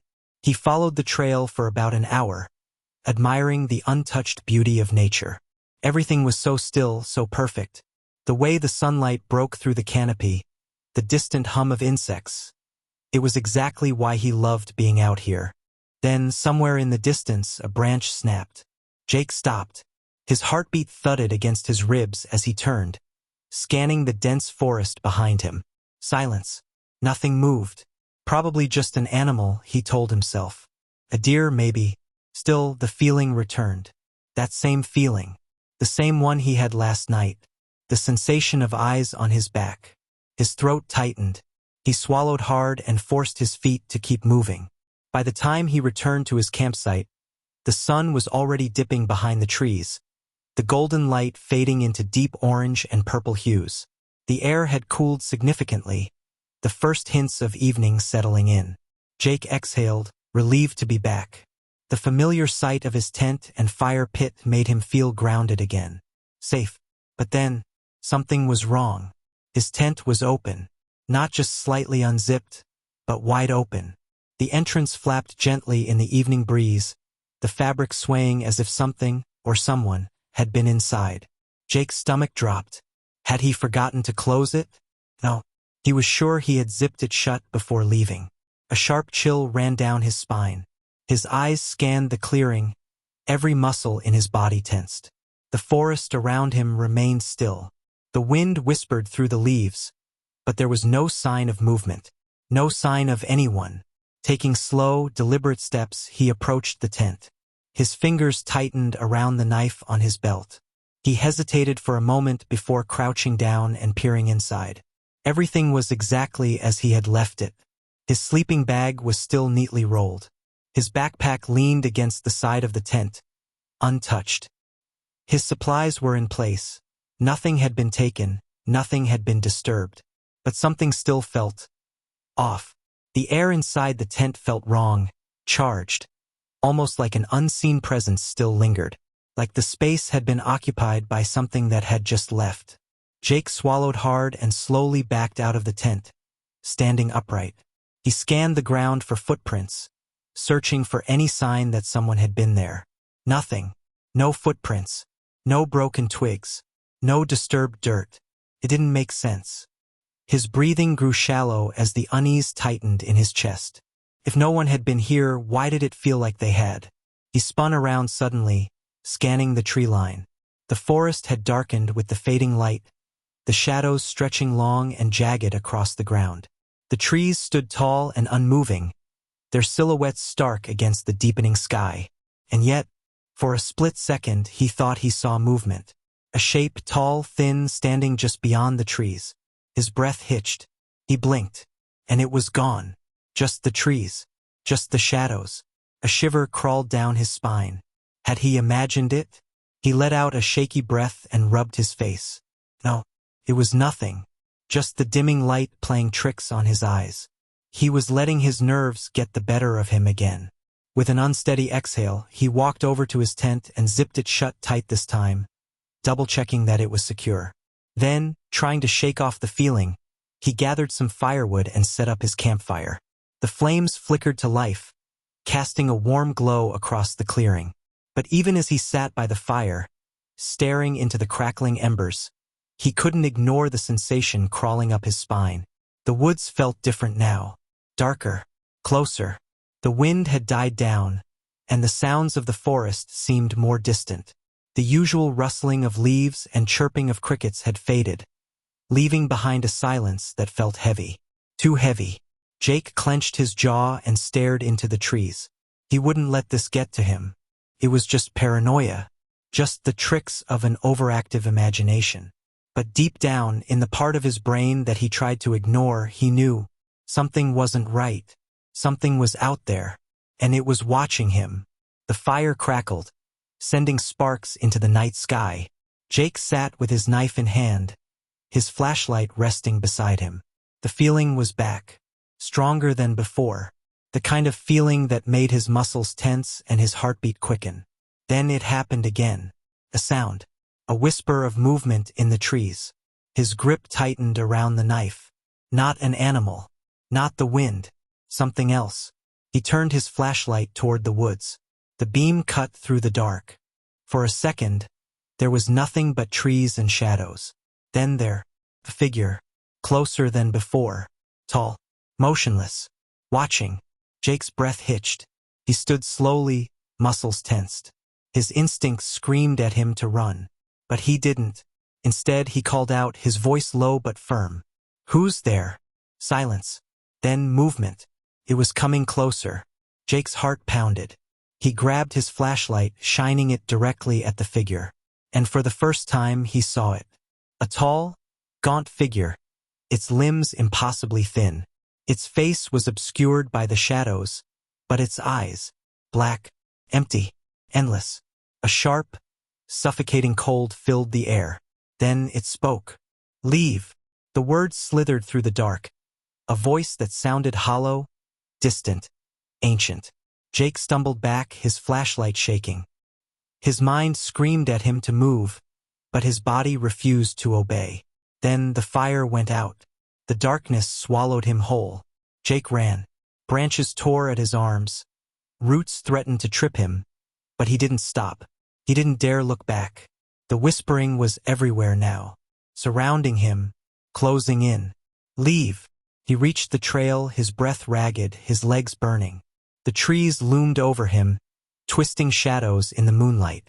Then he saw it, standing at the edge of the woods, closer than ever. It tilted its head, those empty black eyes locking onto his. And then it smiled. Jake didn't wait to see what would happen next. He bolted, didn't stop, didn't look back. He reached his car, fumbling with the keys. His hands trembled, his breath coming in sharp gasps. The engine roared to life. He peeled out of there, gravel kicking up behind him. The last thing he saw in his rearview mirror, the figure, standing at the tree line, watching, waiting. And as he sped down the road, one final whisper followed him. "See you soon." Emily Foster was alone in her apartment when the phone rang. It was late, too late for anyone to be calling. She frowned, glancing at the clock. 11:47 p.m. Her phone vibrated against the coffee table, the screen lighting up with an unknown number. She hesitated. Could be a scam call, a wrong number, or something equally unimportant. But something about it felt off. The number looked familiar, almost like. She swallowed hard, her heart picking up pace. It looked like his number. No, that was impossible. She had deleted it months ago, because her brother was dead. Her fingers trembled as she reached for the phone. The ringing seemed louder now, insistent, urgent. Finally, she answered. "Hello." For a moment, there was only static, the faint crackling noise. Then, a voice, soft, distorted, but unmistakable. "Emily?" Her stomach dropped. She knew that voice. She knew it better than her own. "Matt." Silence. Her breath hitched. Couldn't be him. Matt had died 6 months ago in a car accident. She had identified his body herself. The funeral, the grief, the unbearable emptiness of losing her only brother. She had lived through it all. But now his voice was here, on the other end of the line. "Emily, listen to me." Matt's voice came again, shaky and urgent. "You have to leave. Now." Her skin prickled. "What?" she started. But the static flared, drowning out her words. His voice came through again, broken and desperate. "Emily, he's coming. Don't let him in." The call cut off. Silence. The line went dead. Emily stared at her phone, her pulse hammering in her ears. What the hell had just happened? She tried to call the number back. Disconnected. A cold shiver ran down her spine. Had she imagined it? Had the grief finally cracked something inside her? Her thoughts were racing, trying to make sense of what she had just heard. Then, a knock at the door. A single, deliberate knock. Emily froze. The air in her apartment suddenly felt too thick, too heavy. Slowly, she turned toward the door. Her phone slipped from her fingers, landing on the floor with a dull thud. Because beyond the door, in the dimly lit hallway, she could see a shadow, a tall, unmoving figure, waiting. Emily's breathing came in shallow bursts, her chest rising and falling in rapid succession. She forced herself to think logically. Maybe it was a mistake, a hallucination. Maybe she was hearing things, a trick of exhaustion, grief, stress. But the shadow outside her door was real, and it hadn't moved. A heavy, suffocating stillness filled the room, pressing down on her shoulders like an invisible weight. She took a shaky step backward. Her instincts screamed at her to run. But where? She was on the 3rd floor. No fire escape. No back door. The only way out was through the very door where he stood. Her mind replayed Matt's words, each syllable cutting through her panic like a jagged blade. Don't let him in. Emily swallowed hard. She inched toward the peephole. Slow. Careful. Every movement is deliberate. She was terrified, but she had to see. The wood felt ice-cold against her skin as she pressed her forehead against the door. With a trembling breath, she looked through the tiny glass lens. And there he was, a man, tall, dressed in dark clothing, standing completely still. The hallway light flickered, bathing him in sporadic flashes of dim, yellowish glow. Her fingers dug into the doorframe. His posture was unnatural, too rigid, too deliberate, like he wasn't just standing there, but waiting. Emily's stomach churned. His face was hidden beneath the shadows. She couldn't make out his features, but something told her she didn't want to. He wasn't shifting his weight. He wasn't swaying, breathing, adjusting his stance. Nothing. Like he wasn't human at all. A cold, creeping sensation ran up her spine. Emily took a step back, her fingers hovering over her phone on the floor, her mind racing. She had to call someone. The police, a neighbor, anyone. Then, another knock. Harder, more forceful. Boom, boom, boom. The sound exploded through the apartment, vibrating the walls. Emily gasped, stumbling backward. Her legs felt like lead, heavy and useless beneath her. She clutched her chest, trying to steady her breath. But she couldn't. Her heart pounded wildly, erratic and frantic, her body teetering on the edge of panic. She wanted to scream, wanted to run, but all she could do was stare at the door. Boom, boom, boom. Louder this time, like a battering ram against the wood. Something in her gut twisted violently, sending nausea rolling through her stomach. This wasn't just some stranger. This wasn't a confused neighbor knocking on the wrong door. This was something else. Presence. Something that shouldn't be here. Emily pressed a trembling hand to her mouth, biting down on her lip to keep from sobbing. The knocking stopped. A beat of silence. Then, a voice. Low, raspy. Not Matt's. Emily. She sucked in a sharp breath, her blood turning to ice. He knew her name. The voice was wrong. Distorted. Like a recording played at the wrong speed, slow, dragging, inhuman. Like something trying to sound human. Tears burned her eyes. She clapped a hand over her mouth, willing herself to stay silent. Maybe if she didn't move, didn't breathe, he would leave. Maybe he would think she wasn't home. Let me in. Her stomach twisted. No, no, no, no. It was a command. Not a question. A demand. The doorknob rattled violently, twisting, jerking, wrenching back and forth with unnatural force. The lock was held. For now. Emily stumbled back, gripping her phone so tightly her knuckles turned white. She had to get out. Now. She scrambled to unlock her phone, but her fingers were slick with sweat, shaking too badly to type 911. Dial 911. But before she could press the call button, the knocking stopped. Silence. Her ears rang from the absence of sound. Her heart pounded in her throat. Was he gone? She strained to hear. Nothing. Then, a whisper. So close. Too close. It was coming from inside the apartment. Don't turn around. She spun anyway, and nothing was there. But the moment she did, the knocking resumed. Louder. More violent. More desperate. Her body moved before her brain caught up. She bolted for her bedroom, slamming the door shut and locking it. She grabbed her phone and, with trembling hands, finally managed to dial 911. A woman's voice answered, calm and collected. 911. What's your emergency?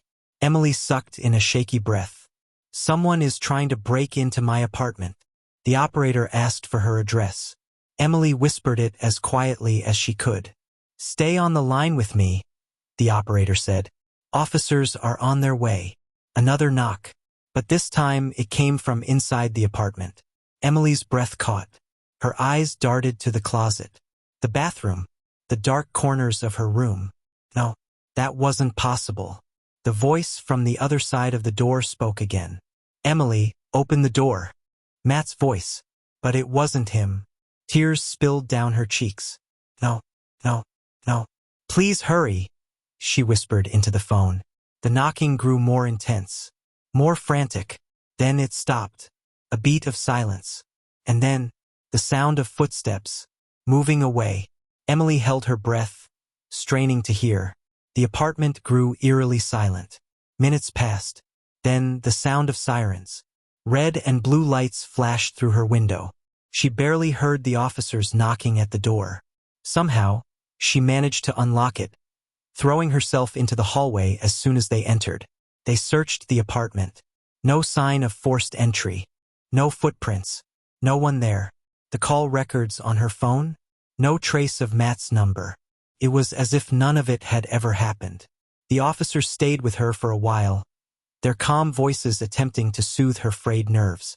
Ma'am, I promise your door was locked when we arrived. One of them said, his voice steady, professional.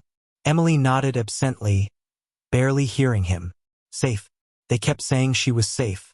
That it was probably stress, exhaustion, grief playing tricks on her mind. Maybe they were right. Maybe she had imagined the voice, the whispers. Maybe she had imagined the way the air in her apartment had felt charged, thick, suffocating. But deep down, she knew the truth. Something had been here, and something was still watching. As the officers prepared to leave, one of them lingered by the doorway. Ma'am, he said, his brow furrowed. Are you absolutely sure you didn't let anyone in? Emily's stomach turned. Her lips parted, but no sound came out. Why would he ask that? Something in his tone made her skin crawl. Why? She managed to whisper. The officer hesitated, then took a small step aside. And that's when she saw it. Her breath hitched. Carved into the wood of her front door. Deep, jagged letters that hadn't been there before. A message. See you soon. The room seemed to tilt. The floor felt unsteady beneath her feet. Her throat closed up, her pulse hammering in her ears. She could still feel it. That presence. That wrongness. Like something was still there, lurking just out of sight, waiting.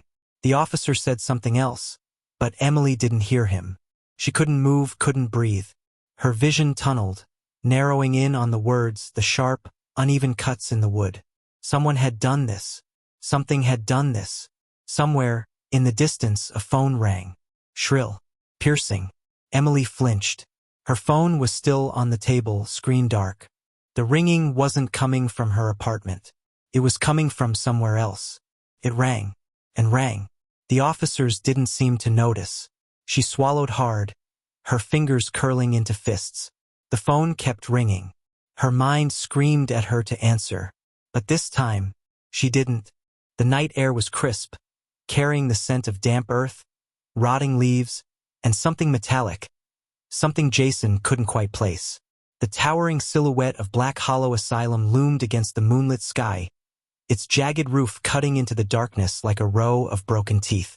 The structure had been abandoned for decades, yet it stood defiant against time, its presence heavy, almost suffocating.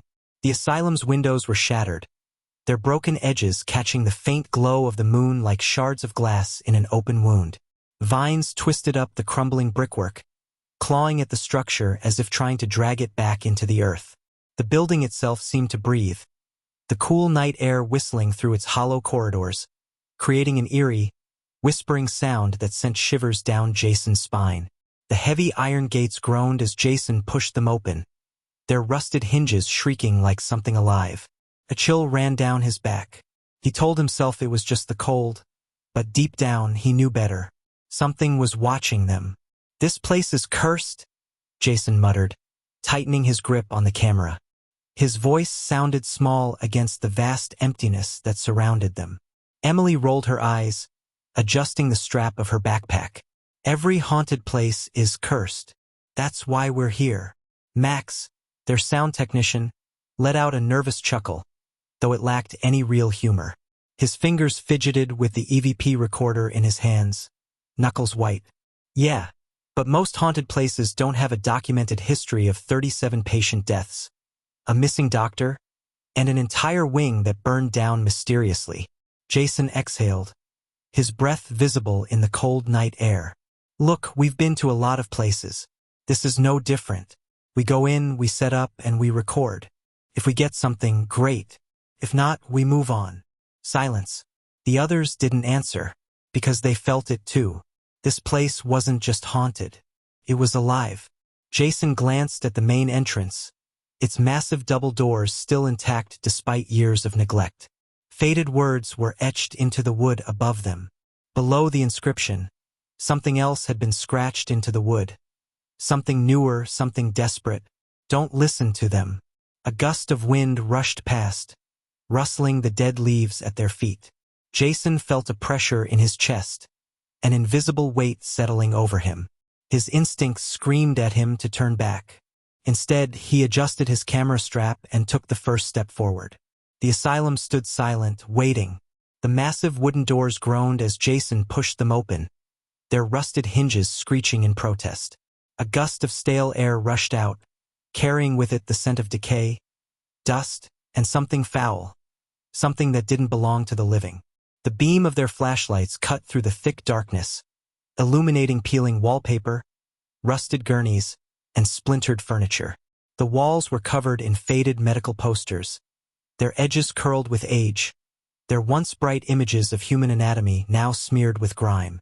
Yellowed patient files lay scattered across the floor, some half open, filled with scribbled notes in handwriting that had long since faded. Jason stepped forward cautiously, his boots crunching on broken glass and brittle paper. The heavy silence of the asylum pressed down on them like a suffocating blanket. Jesus, Max muttered, sweeping his flashlight over the room. It's like they just left. Emily, always the skeptic, let out a short breath. Well, the place was shut down in 1968. If you had a reputation for mistreating patients and a mysterious fire, you'd leave in a hurry too. Max swallowed hard. Still, it's like the air is watching us. Jason ignored him and focused on the admission desk, a once grand structure now covered in dust and deep scratches. He brushed away a thick layer of dirt, revealing an old brass nameplate. Dr. Bernard Holloway, chief psychiatrist.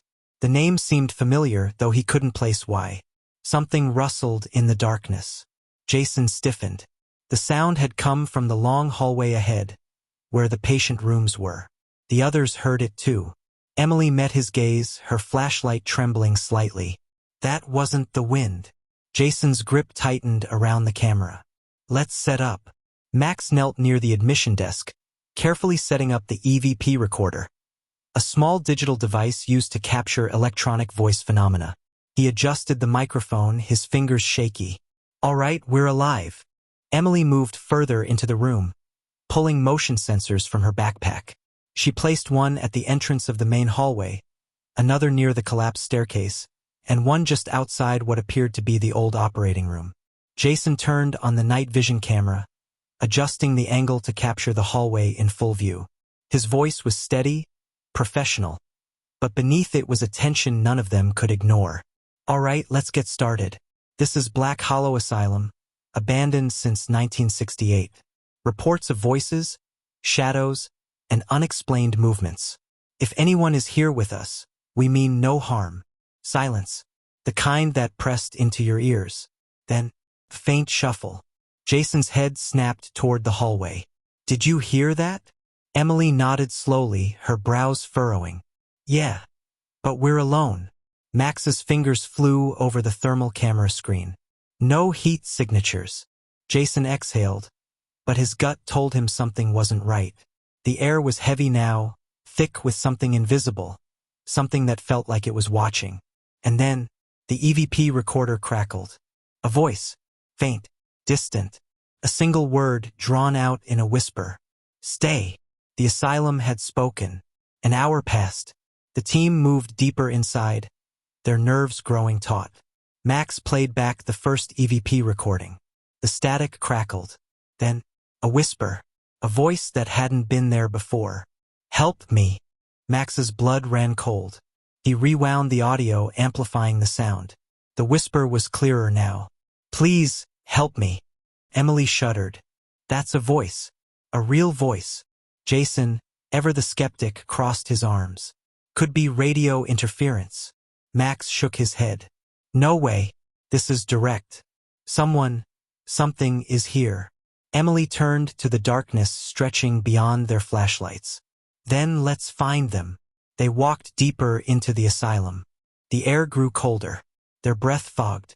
The walls, once sterile white, were now stained with time or something else. Jason stopped at an old restraint room, where violent patients had been strapped to their beds. The leather straps still hung loose. The walls were covered in deep scratches. And then, bang! A door slammed down the hall. Max spun around. That wasn't the wind. They ran toward the noise, hearts pounding. The hallway was empty. Jason checked the camera. Nothing moved. Emily turned, her flashlight flickering. Guys! Her voice trembled. At the end of the hallway, a shadow moved. Not fast. Not sudden. Slow. Deliberate. Watching. And then, a sound that made their blood freeze. A scream. It wasn't human. Came from everywhere. Jason's flashlight died. Emily gasped as the air turned ice cold. Max dropped the recorder. The asylum was awake. Run! Jason shouted. Their footsteps pounded against the decayed floor, echoing through the empty halls. The darkness behind them felt alive, creeping closer with every frantic step. The hallway stretched endlessly, twisting, shifting. The flickering emergency lights above them seemed dimmer now, as if being swallowed by something unseen. Doors lined both sides of the corridor, some hanging ajar, others shut tight. They should have led to patient rooms. Instead, they led to nothing. Behind one door, a pitch-black void, as if the room had never existed. Behind another, an identical copy of the same hallway they were running through. Behind a third, a reflection of themselves, but the figures inside didn't move. Emily grabbed Jason's arm, her nails digging into his skin. This isn't right. The layout, it's changing. Jason swallowed, forcing his mind to stay focused. This place was warping reality. Max gasped, struggling to keep up. He fumbled with his camera and EVP recorder, his hands shaking. No signal. No readings. We're trapped. Jason's pulse thundered in his ears. He forced his legs to move faster, his only thought. Get out. Then, they stopped. The hallway ended abruptly, forcing them to a halt. A single door loomed in front of them. Jason's breath caught in his throat. Ward C, the wing that had burned to the ground in 1968. But here it was, intact. The charred remnants of its past were still present. Blackened walls, the lingering scent of smoke and ash, the faint outline of scorch marks on the ceiling. Max's voice was barely a whisper. This place shouldn't exist. Jason lifted a trembling hand and pressed it against the old wooden door. It was warm. His heart pounded. Then footsteps, heavy, slow, coming closer. A deep, dragging sound followed, like something scraping against the floor. Jason turned, his breath coming in sharp gasps. At the end of the hallway, standing in the shadows, was a figure. Not a shadow this time. A man, or what used to be one. His skin was gray, stretched thin over sharp bones. His veins darkened like burned roots beneath the flesh. His hospital gown was scorched, blackened by fire. The fabric melted into his skin in places. But his eyes, they burned. Twin embers, glowing with an unnatural orange light, flickering like a dying flame. Emily stumbled back, clutching Jason's sleeve. Oh my God! Max whimpered. What is that? The figure took a step forward. Then another. And then, a voice. A hollow, crackling whisper. You shouldn't be here. Jason staggered back, gripping Emily and Max. The walls began to tremble. The whispers rose. Hundreds of them, overlapping, surrounding them. A chorus of voices, crying, begging, screaming. Jason's head pounded, his vision blurred. Emily clutched her ears, her knees buckling. Make it stop. Max let out a choked scream, dropping his camera as the whispers swelled into an unbearable cacophony. The figure stepped closer, his feet leaving charred footprints with each step. Jason knew if they stayed, they wouldn't leave alive. His instincts screamed at him. Run, now. He grabbed Emily and Max. Go! They turned and ran. The whispers followed. Doors slammed shut behind them, one by one, as if something was herding them toward an unknown fate. The walls bent and twisted, the hallway shrinking, pulsing, as if the asylum itself was coming alive. Something was chasing them, and it wasn't human. The exit was closed. The broken front doors came into view. Jason reached them first, throwing his weight against the wood. Max stumbled. Emily grabbed him, pulling him forward. The voices screamed. Jason forced the doors open. The three of them collapsed outside. And just like that, the voices stopped. The night was silent. Max's chest heaved. He clutched his recorder, his fingers white. Emily wiped her face, realizing she was crying. Jason stood up, turning back to the asylum. It loomed quietly in the moonlight, empty, as if nothing had ever happened. But then, Max's recorder cracked. The last EVP recording played on its own. Static. Then, a voice. Clear. Unmistakable. We'll be waiting. The storm rolled in fast, sweeping across the neighborhood with a fury that rattled windows and sent tree branches scraping against the side of the house. Thick clouds swallowed the moon, casting the streets into an unnatural darkness. The wind howled, making the old house groan as if it, too, felt the storm's weight pressing against its walls. Inside, Lucy sat curled up on the living room couch, her phone resting in one hand, a thick blanket draped over her shoulders. The glow of the TV flickered across her face, casting shadows that danced along the walls. She could hear the rain hammering against the roof, a steady rhythm that filled the silence between the occasional roars of thunder. On the floor, tucked beneath their own blankets, sat the twins, Noah and Ben. Their eyes, round and unblinking, were glued to the television screen, though Lucy wasn't sure they were actually paying attention to the cartoon playing. They sat too still, their small hands gripping the fabric of their blankets, their bodies tense. Lucy checked the time on her phone. Almost 10:30 p.m. The boys' parents had said to put them to bed by 9, but with the storm rolling in, she had decided to let them stay up a little longer. Now, though, it was late. All right, guys, she said, stretching her arms. It's bedtime. Let's get you tucked in. Neither of them moved. Lucy raised an eyebrow. Did you hear me? Noah turned his head slightly, but his gaze didn't meet hers. Instead, his eyes remained locked on something beyond her, down the hallway. Ben sucked in a shaky breath and bit his lip, his small fingers gripping his blanket even tighter. We can't sleep yet, he mumbled. Lucy frowned. Why not? Noah's mouth opened, but no words came out at first. He seemed to be thinking, debating whether or not to say what was on his mind. Then, in a whisper so soft Lucy almost didn't hear it, he said, because he told us not to. Lucy blinked, confusion flickering across her face. What? Who told you not to? Ben slowly lifted a trembling hand and pointed toward the hallway. Her eyes followed the direction of his finger. The hallway stretched out in front of them, long and dark, the only light coming from a small night light plugged into the wall near the boys' bedroom. At the very end of the hallway stood a closet door, slightly ajar. A chill crawled up Lucy's spine. Ben's voice was barely above a whisper when he spoke. The man in the closet. Thunder rumbled outside. Lucy forced a smile, though her stomach twisted uncomfortably. Guys, there's no one in your closet, she said, keeping her voice light. It's just shadows and your imagination playing tricks on you. Ben shook his head slowly. No, he's there. He watches us. Noah scooted closer to his brother. He doesn't like it when we talk. The wind picked up outside, making the house shudder. A sudden gust rattled the windows, and Lucy flinched despite herself. She inhaled deeply, trying to shake the unease curling in her chest. They were just kids. Kids had wild imaginations.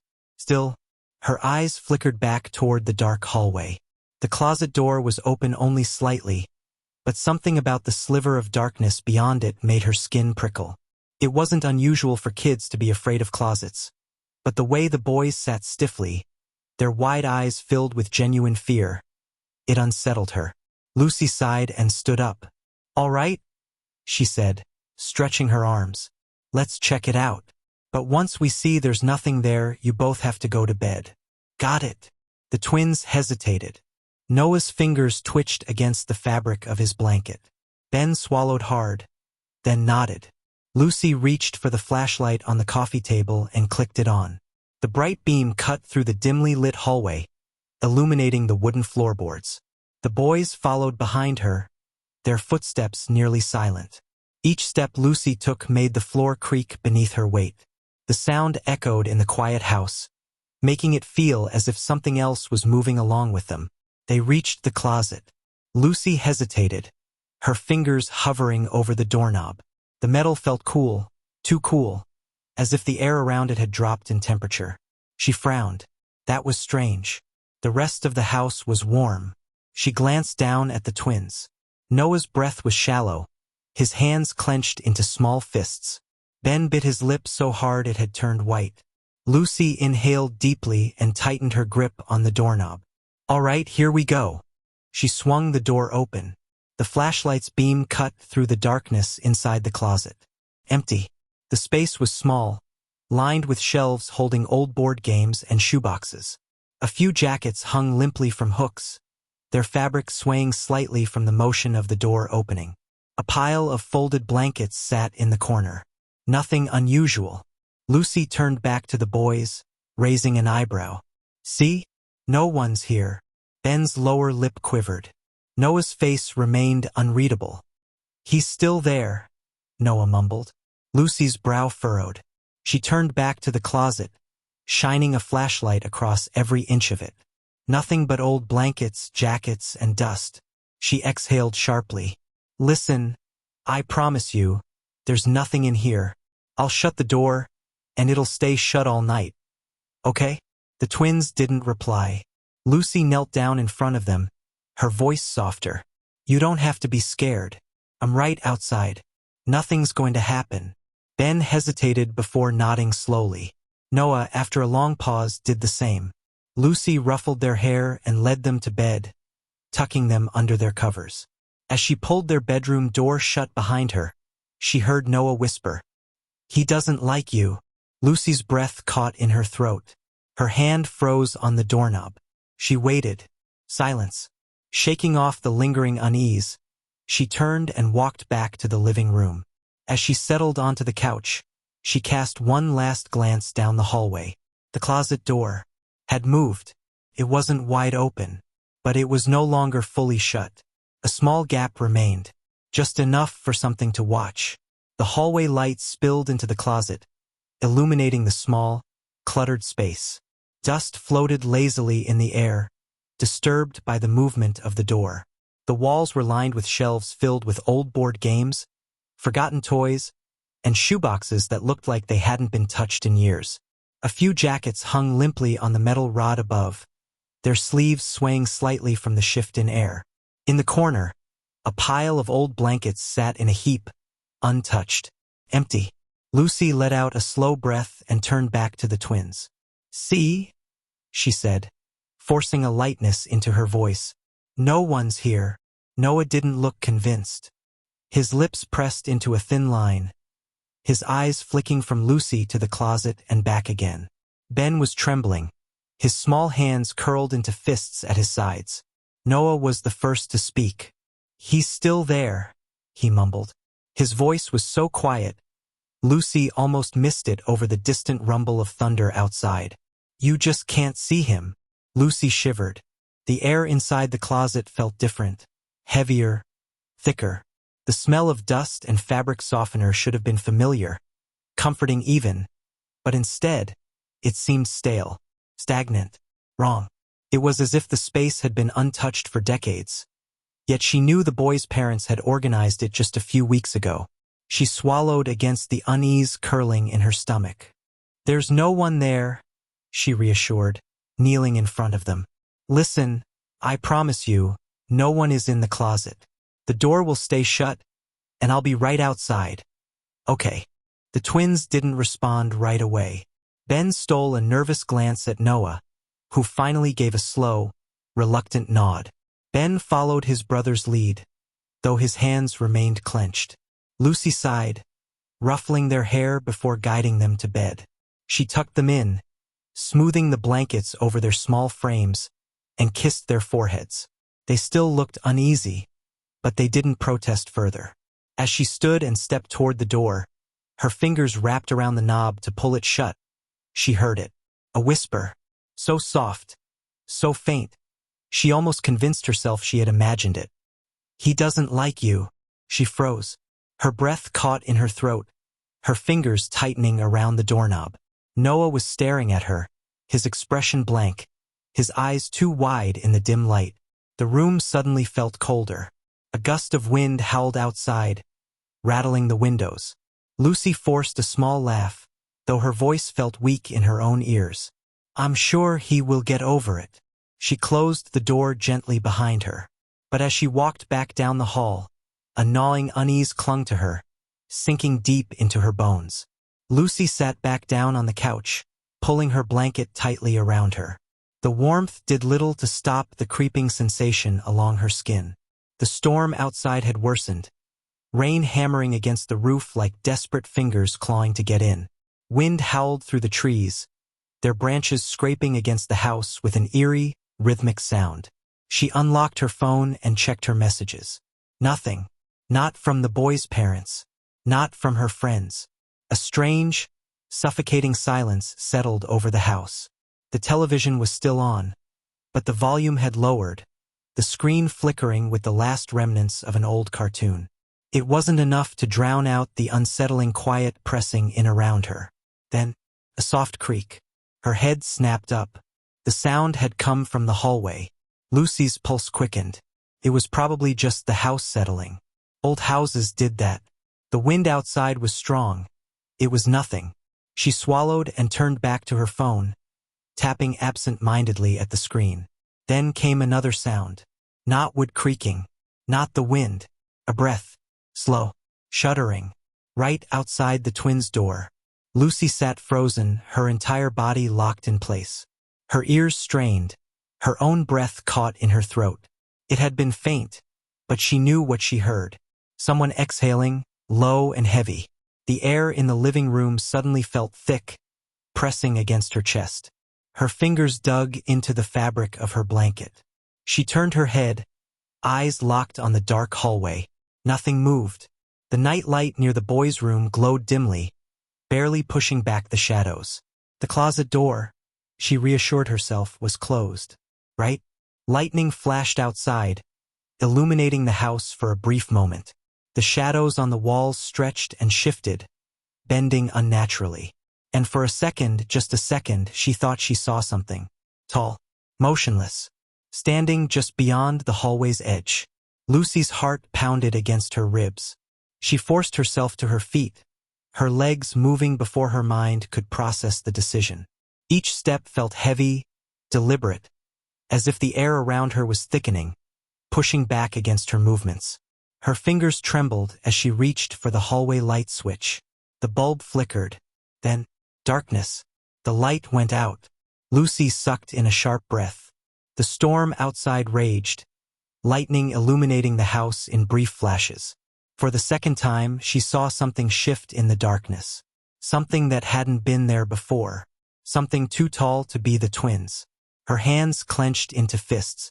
"It's nothing," she whispered to herself. "Just shadows. Just the storm." Steeling herself, she took a cautious step forward. The floor was cold beneath her bare feet. She exhaled slowly, forcing her breath to steady. Then, a soft click echoed in the silence. Lucy's stomach dropped. Her gaze snapped to the end of the hall. The closet door. It was open. Not just a crack. Wide open. The jackets inside swayed slightly, as if something had just moved past them. The air in the hallway felt colder than before. Heavy, pressing. The shadows inside the closet stretched unnaturally, curling at the edges like fingers reaching outward. Lucy's breath hitched in her throat. A whisper slithered through the dark. Low. Hoarse. Not a child's voice. Not yet. Lucy stumbled back, her hand slapping against the wall as she gasped. The words had been right beside her, near her ear, but the hallway was empty. She turned sharply, expecting what? A figure? A shadow? Something to confirm the icy dread coiling in her gut? There was nothing. The closet door remained open, its darkness yawning, waiting. Lucy's breathing was shallow, her pulse roaring in her ears. She had to close it. She had to. Forcing her legs to move, she took a hesitant step forward. Then another. The air thickened. Another step. The hallway felt longer now, stretched unnaturally, the door growing farther away instead of closer. She could hear something inside, something shifting, something breathing. Lucy reached for the door. Then, just before she could touch it, the door slammed shut on its own. A single whisper crawled through the air. Promise. A warning. Not yet. Lucy stumbled back, her pulse hammering in her ears. No, this wasn't real. She fumbled for her phone, the screen's glow weak against the darkness. Then a message popped up. Unknown number. Did you lock the doors? Her stomach dropped. Her fingers hovered over the keyboard. But before she could type a response, another sound came from behind her. The twins' door creaked open. A soft patter of footsteps. She turned. Noah and Ben stood there, wide-eyed, their small hands clutching each other. Lucy's voice wavered. What are you doing up? Noah trembled. He's mad. Ben whimpered. He's coming. A loud bang. The closet door slammed shut. Lucy grabbed the twins and ran. Her shaking hands fumbled with the front door lock, but it wouldn't budge. The house groaned. No. Something inside it groaned.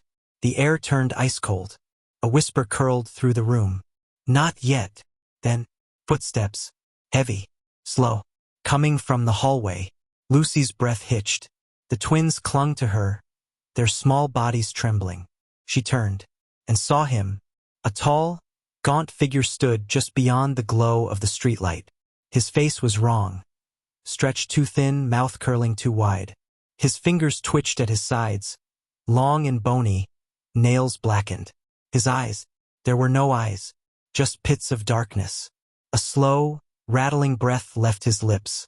Then, in a voice that scraped against the walls, he whispered, You shouldn't have looked. The lights flickered. The walls seemed to pulse, shifting, bending. The room closed in. Lucy gasped as the figure stepped forward. The twins sobbed against her, their small hands clawing at her arms. Make him go away, Ben whimpered. Noah's voice was barely a whisper. You can't. The thing in the dark smiled, and everything went black. Lucy's eyes shot open. Morning light streamed through the windows. The house was silent. The twins slept peacefully in their beds. Has it been a dream? She sat up, rubbing her face. Her body ached as if she had run miles. Her phone buzzed. A new message. Unknown number. See you soon. Lucy's breath hitched. She turned toward the hallway. The closet door was open, and inside, a shadow waited.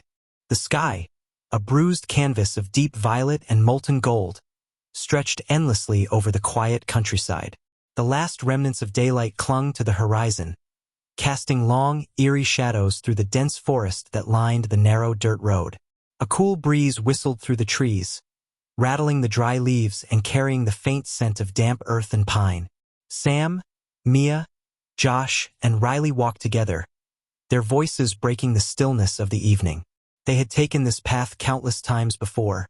It was their shortcut home, a well-worn trail cutting through the woods. Tonight, however, something about the journey felt different.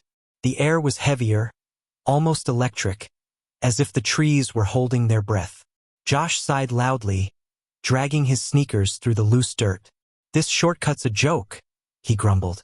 Your secret way is just more walking, Sam. Sam smirked, unfazed. Trust me, it's faster.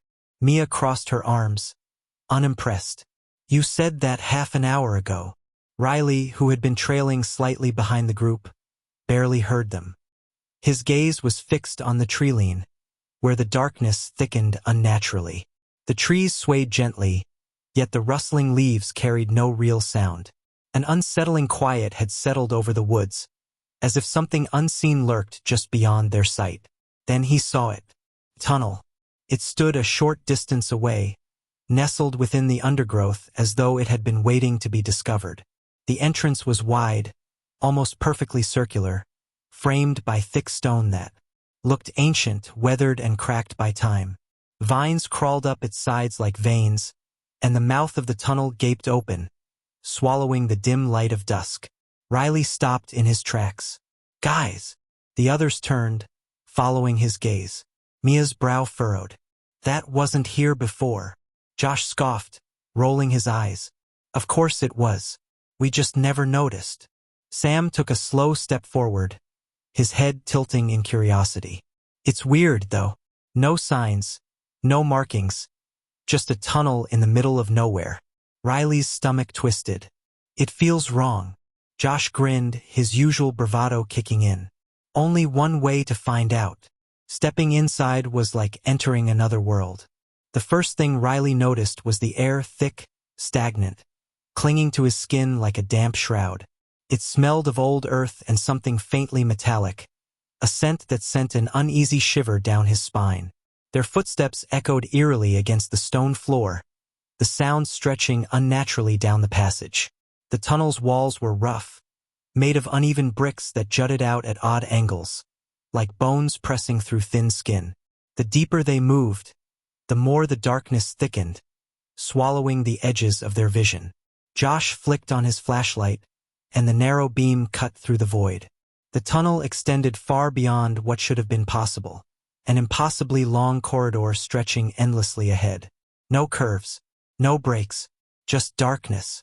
"This is awesome," Sam whispered, his voice barely above a breath. Mia shivered, rubbing her arms. "It's colder here." Riley hesitated before reaching out to touch the wall. It was dry, too dry for a place that felt so damp. He swallowed hard. Something's not right.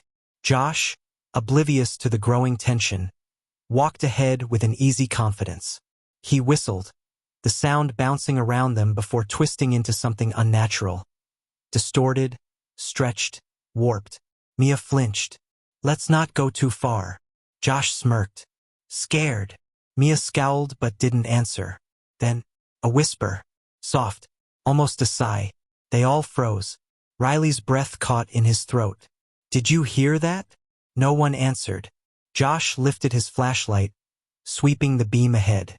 The tunnel remained the same, endless, empty, wrong. The silence pressed against them, heavier now. Mia grabbed Sam's sleeve. "We should go back." Josh chuckled, but there was a nervous edge to it. "Come on, it's just a tunnel. Probably just the wind." Riley wasn't convinced. His heartbeat pounded in his ears. Then, something moved. At the very edge of the flashlight's reach, just beyond the visible light, stood a figure. Still, watching. For a moment, none of them moved. The figure stood motionless, a silhouette barely distinguishable from the darkness itself. It had no features, no details, just a vague, human-like outline that seemed to pulse with the shifting shadows. Riley tried to speak, but his voice stuck in his throat. The flashlight flickered. The figure was gone. "Did you see that?" Riley rasped, his skin crawling. Mia clutched his arm, her grip ice-cold. "See what?" Josh swung the flashlight wildly. "Dude, there's nothing there." But Riley knew what he had seen. A gust of air brushed past them, carrying a stronger wave of that strange, metallic scent. The tunnel suddenly felt too small, as if the walls were pressing inward. Mia took a shaky step back. "We're leaving." Sam nodded. "Yeah, let's go." Josh sighed but didn't argue. "Fine, whatever." They turned and stopped. The exit was gone. The tunnel stretched behind them, just as endlessly as it had ahead. Mia's breathing turned shallow. No, we didn't walk that far." Josh tightened his jaw. "We must have taken a turn." Riley shook his head. "There weren't any turns." Silence. Then, a whisper. "Close. Too close." Mia spun around, eyes wide. Who said that? Nobody answered. Josh's knuckles whitened around the flashlight. We keep moving. One direction. They walked faster, their footsteps an unnatural echo in the too quiet space. Riley's skin prickled with every step. The air thickened, pressing against them like unseen hands. Then, Josh stopped. What is it? Mia whispered. Josh lifted his flashlight. Another tunnel had appeared, branching off to the right. Riley's stomach twisted. That wasn't there before. Mia grabbed his sleeve. I don't like this. Neither did he. Josh, however, grinned. We gotta check it out. Riley grabbed his arm. No, we don't. Josh yanked free. Come on. What's the worst that could happen? The tunnel waited. Black, silent, and breathing. Something in the darkness shifted. Mia took a step back. We go back. Now. Josh turned toward her, rolling his eyes. Then the light flickered, and the walls moved. Not a trick of the eyes. Not an illusion. The bricks rippled like water. The tunnel exhaled. Then the lights went out. Mia screamed. Riley grabbed blindly, but there was nothing. Only space where his friends had been. A rush of cold air swept through him, stealing the breath from his lungs. The darkness was alive, curling around him like fingers, a whisper in his ear. When I opened my garage door that Monday morning, I didn't expect to find what looked like the forgotten cargo of a small Amazon warehouse. Towering stacks of cardboard boxes were crammed from wall to wall, blocking my tool shelves, my gym equipment, even my backup fridge, which, by the way, was still running, humming quietly beneath a box marked as Lights 2008. At first, I genuinely thought I'd been robbed by the world's politest thief. No signs of forced entry, nothing missing, just an army of mystery boxes squatting in my garage like they paid rent. I stood there, keys still in hand, staring into the chaos, and all I could think was, is this some weird HOA sacrifice? Like, if I open the wrong one, do I summon Karen? Let me back up. I live in a pretty average suburban neighborhood. Nice lawns, 2-car garages, too many labradoodles. We also have a homeowners association, and heading it with all the enthusiasm of a middle school hall monitor on a power trip is Karen. Yes, her name is actually Karen. The kind of person who once fined a neighbor because his Halloween pumpkin wasn't seasonally neutral in November. The woman has a clipboard, a measuring tape, and binoculars. She calls them her compliance kit. So yeah, not someone you want randomly dumping boxes in your personal space. Naturally, I assumed it had to be a mistake. Maybe the boxes were meant for someone else. Maybe a delivery truck got the addresses mixed up. I checked the garage door, lock still intact, no sign of a break-in. I cautiously approached one of the boxes, pried it open, and found binders, notebooks, paperwork. HOA paperwork. I flipped through one labeled Vendor Logs 2019 to 2022 and immediately saw Karen's signature on nearly every page. And that's when it clicked. This wasn't a mistake. It was a hostile garage takeover. Still trying to process it, I walked over to Karen's house. She lives just 5 houses down, in a place so aggressively beige it could be used in military camo tests. I knocked, waited, and when she opened the door, she gave me that smile she reserves for people who breathe too loudly.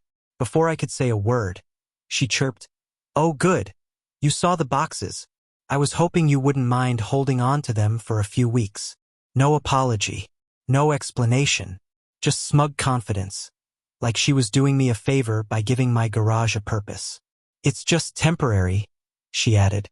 "We needed a secure location for HOA records while we renovate the clubhouse storage room.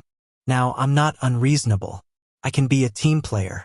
But using someone's garage without asking first? That's not teamwork, that's trespassing." I told her plainly she had no right to do that and she needed to remove the boxes immediately. She scoffed like I'd asked her to shovel coal. "Technically," she said, "and I swear this is real, Section 14B of the HOA Charter allows for emergency community storage under board discretion. And I am the board. I asked for the charter. She told me to look it up. I did. There is no Section 14B. The closest thing is a section about paint color restrictions and one about acceptable flag sizes. The kicker? I was out of town for a weekend camping trip. She timed it perfectly, waited until she knew I'd be gone, then used her HOA key access to open the side gate to my backyard, pried open the emergency override on my garage panel, and stashed her mess inside like it was some glorified trash closet. She even left a note taped to the side wall. "Thanks. HOA appreciates your service." Like I'd volunteered for jury duty. That night, I sat in my kitchen rage-eating leftover pizza while glaring at the garage door. My tools were trapped, my gym was blocked, and my backup fridge had a suspicious smell. Now, I knew I could file a complaint with the HOA, but considering Karen was the HOA, that was like asking a fox to investigate missing chickens. She clearly believed she could get away with anything. And why wouldn't she? Everyone else in the neighborhood just went along with her nonsense. One guy told me she once measured his grass height with a ruler and fined him $50. Another said she banned inflatable holiday decorations because they violated airspace harmony. But this wasn't a flamingo in a yard or a mailbox the wrong shade of taupe. This was my home, my garage, my space, and she treated it like her personal warehouse. I could feel the heat rising in my chest. Not just anger, but the cold fire of strategy. I wasn't going to yell or beg or file useless complaints. I was going to beat her at her own game. After all, if she wanted to turn my garage into a community drop zone, I'd make sure the community got involved. That night, I walked back into the garage, turned on the overhead light, and looked at those boxes with new eyes. They weren't Karen's property anymore, not as far as I was concerned. She'd abandoned them. She'd trespassed to stash them here. She hadn't asked, hadn't signed anything, and certainly hadn't paid for storage. Legally, and I say this as someone with a law degree, she had zero claim. And that's when the plan clicked into place. I grabbed my phone, opened the Craigslist app, created a listing. Title: Free Mystery Boxes. First come, first serve. I took pictures of the stacks, carefully avoiding any visible names. Added a line that read, "Stored in my garage by someone who never came back for them. Take what you want. They gotta go." Then I hit publish. I didn't know it at the time, but I had just lit the fuse on a neighborhood explosion. Because the next morning, the trucks started rolling in. And Karen, she would lose her mind in ways even I couldn't have predicted. But standing in that garage, staring at those boxes one last time before chaos descended, I couldn't help but smile. She wanted community storage? Well, I was about to give the entire internet a chance to help themselves. By the time the sun rose the next morning, I'd completely forgotten about the listing, at least until the first knock at the door jolted me out of my cereal. A man in a faded tank top, holding a reusable shopping bag and grinning like he'd won the lottery, asked, "You still got them free boxes?" I blinked. "Yeah," I said slowly, pointing to the open garage. He didn't say another word, just marched right past me and started browsing like it was a garage sale.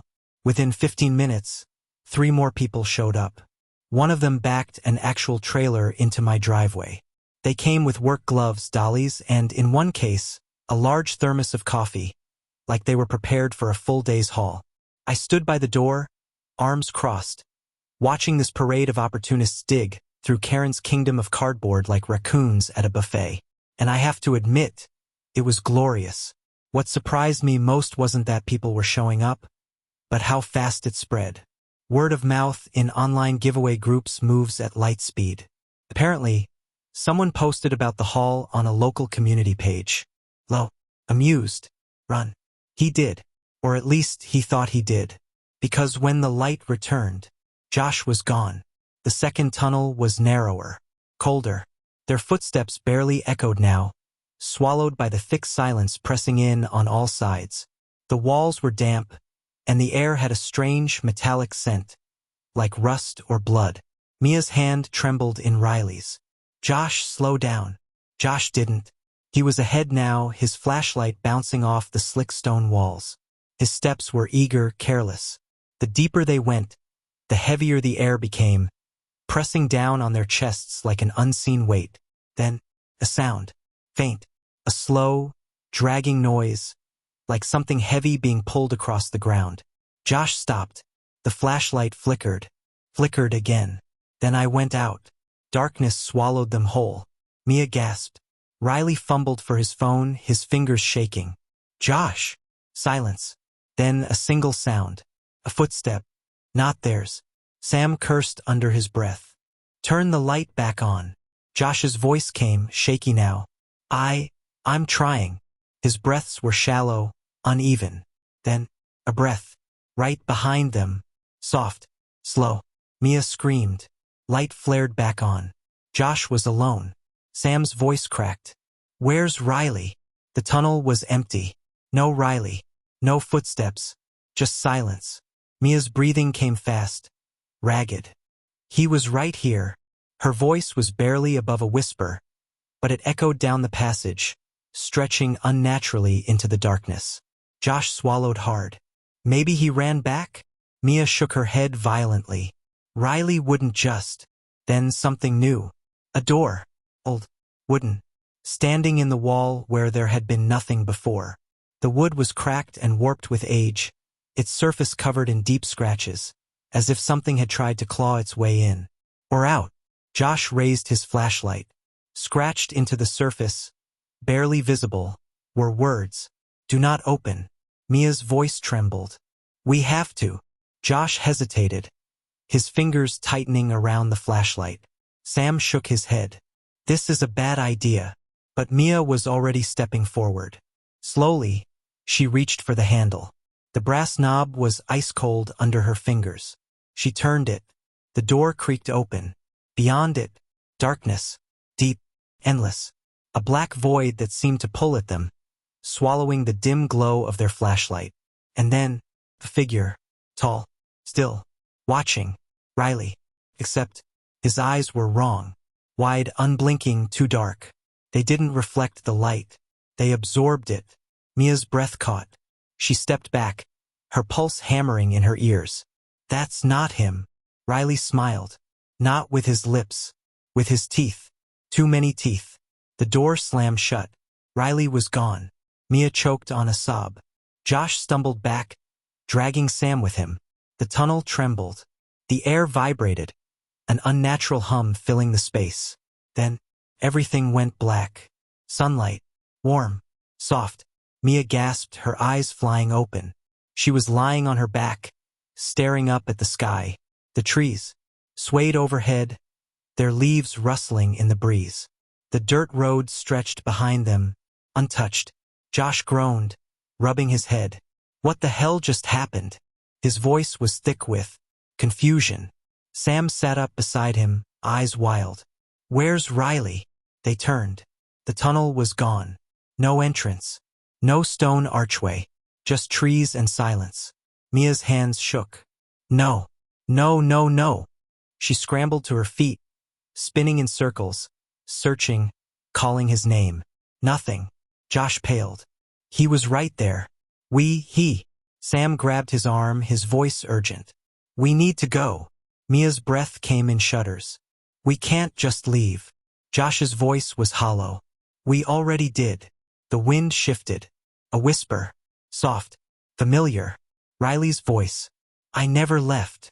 The old estate sail had an eerie feel, as if the air itself carried whispers of the past. Dust swirled, lazily in the dim afternoon light, settling over forgotten furniture, yellowed books, and rusted trinkets. The scent of age lingered, old wood, faded paper, and something deeper, something like damp earth after a storm. People moved through the cluttered rooms in hushed voices, their fingers brushing over the remnants of a life once lived. A cracked porcelain doll lay abandoned on a wooden chair, its glassy eyes staring at nothing. A grandfather clock, its hands frozen at an unknown hour, stood against the far wall, its silence unsettling. Suri wasn't looking for anything in particular. She had just moved into a new apartment, and it felt empty. The space was modern, all clean lines and blank walls, but it lacked something. Something with character, with a past. She had come here hoping to find a piece that would make the apartment feel more like home. As she wandered through the sale, her gaze skimming over faded paintings and tarnished silverware, something caught her eye. A mirror. It stood alone against the back wall, partially hidden behind an old wooden wardrobe, as if someone had tried to push it out of sight. Suri stepped closer. The mirror was tall, nearly as tall as she was, with a thick wooden frame covered in strange, twisting carvings.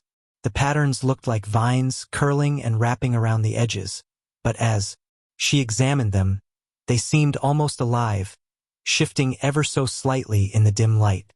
The glass itself was oddly perfect. Not a single scratch, no dust, no smudges. It looked as though someone had just polished it, yet the air around it smelled old, like damp wood and faded perfume. Suri reached out and ran her fingers along the carved wood. Ice cold. A shiver ran up her arm. She pulled her hand back, flexing her fingers. It was just a mirror. An old one, yes, but nothing more than that. "How much for this?" she asked, turning to the old woman sitting behind the cash table. The woman, who had been counting change, looked up. Her face, lined with deep wrinkles, tensed the moment her gaze fell upon the mirror. Her fingers tightened around the bills in her hand, as if the sight of it had unsettled her. "That mirror," she hesitated, her voice barely above a whisper. Suri waited. "50, the woman finally said. Suri blinked. 50? That's it. Something this beautiful had to be worth more. Even in its old-fashioned design, it had a timeless elegance. The craftsmanship alone should have made it expensive. The woman nodded, her expression unreadable. "Take it," she said quickly. Something in her voice made Suri pause. It wasn't just urgency, it was something else. Warning.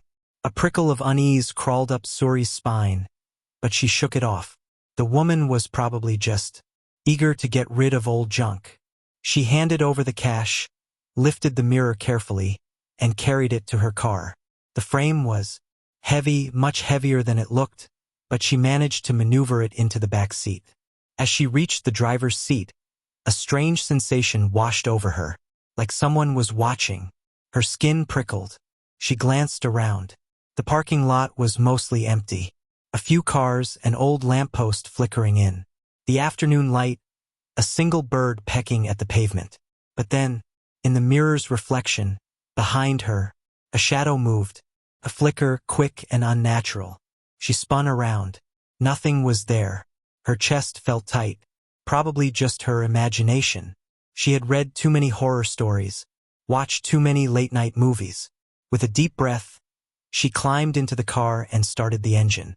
She didn't notice the old woman still watching her from the porch, her lips pressed into a thin line, her fingers curling into the fabric of her skirt. And she didn't hear the whisper that slipped past the woman's lips. Poor girl. Suri carried the mirror into her apartment, her arms aching from the effort. The weight of it was surprising. It felt heavier now than it had at the sale, as if it had absorbed something along the way. She set it against the far wall in the living room, where the sunlight from the window hit it perfectly. The glass caught the light in an almost unnatural way, as if it were drinking it in rather than reflecting it. She stepped back, tilting her head. It looked perfect, too perfect. She ran her fingers over the carvings again, tracing the delicate lines of the twisting patterns. The wood was still ice cold. Shaking off the unease, she turned away and grabbed her phone. She snapped a quick picture, thinking it would look great on social media. Estate sale find, my new favorite thing. But when she checked the photo, a strange feeling crept up her spine. The mirror looked normal, but the reflection of the room inside it seemed darker. The light in the picture didn't match what she saw in real life. She frowned. Maybe just a trick of the camera. Shrugging it off, she put her phone away and went to make dinner. That night, the apartment was quiet. Too quiet. She lay in bed, tossing and turning, unable to sleep. The silence pressed against her ears, heavy and unnatural. Usually, she could hear distant city sounds. Cars passing, people talking, the occasional siren, but tonight, there was nothing. As if the whole world had gone still. At midnight, she finally gave up and got out of bed. Maybe some water would help. She padded barefoot through the apartment, the wooden floor cool against her skin. As she passed the living room, her gaze flickered to the mirror. Something made her stop. She turned, staring at it in the darkness. The reflection showed the living room, her couch, her coffee table, the window with the curtains drawn shut. Then, a flicker, a movement, like something shifting deep within the glass. Her breath caught. She leaned in closer, her heart hammering against her ribs. Nothing, just her own reflection staring back at her. Suri let out a nervous laugh, shaking her head. Losing it, she muttered to herself. She turned away, but as she took a step, a cold wave of fear rushed through her. Her skin prickled. Her mouth went dry. She didn't want to look back, didn't want to check, but some deep, horrible instinct made her. Slowly, she turned her head. Her reflection hadn't moved. It was still standing there, staring. Suri's stomach dropped. For a long, breathless moment, neither of them moved. Then, her reflection smiled. A slow, unnatural smile that stretched too wide. A chill crawled down Suri's spine. She stepped back. The reflection didn't. And then it raised its hand and knocked against the glass. A dull, hollow knock echoed through the room. Suri stumbled backward, her breath coming in short gasps. No, no, no. The reflection took a step closer. But Suri hadn't moved. She turned and ran, her heart slamming against her ribs. Behind her, the mirror stood silent, and in its glass, the reflection of Suri kept watching, smiling. Over the next few days, the feeling of being watched only grew stronger.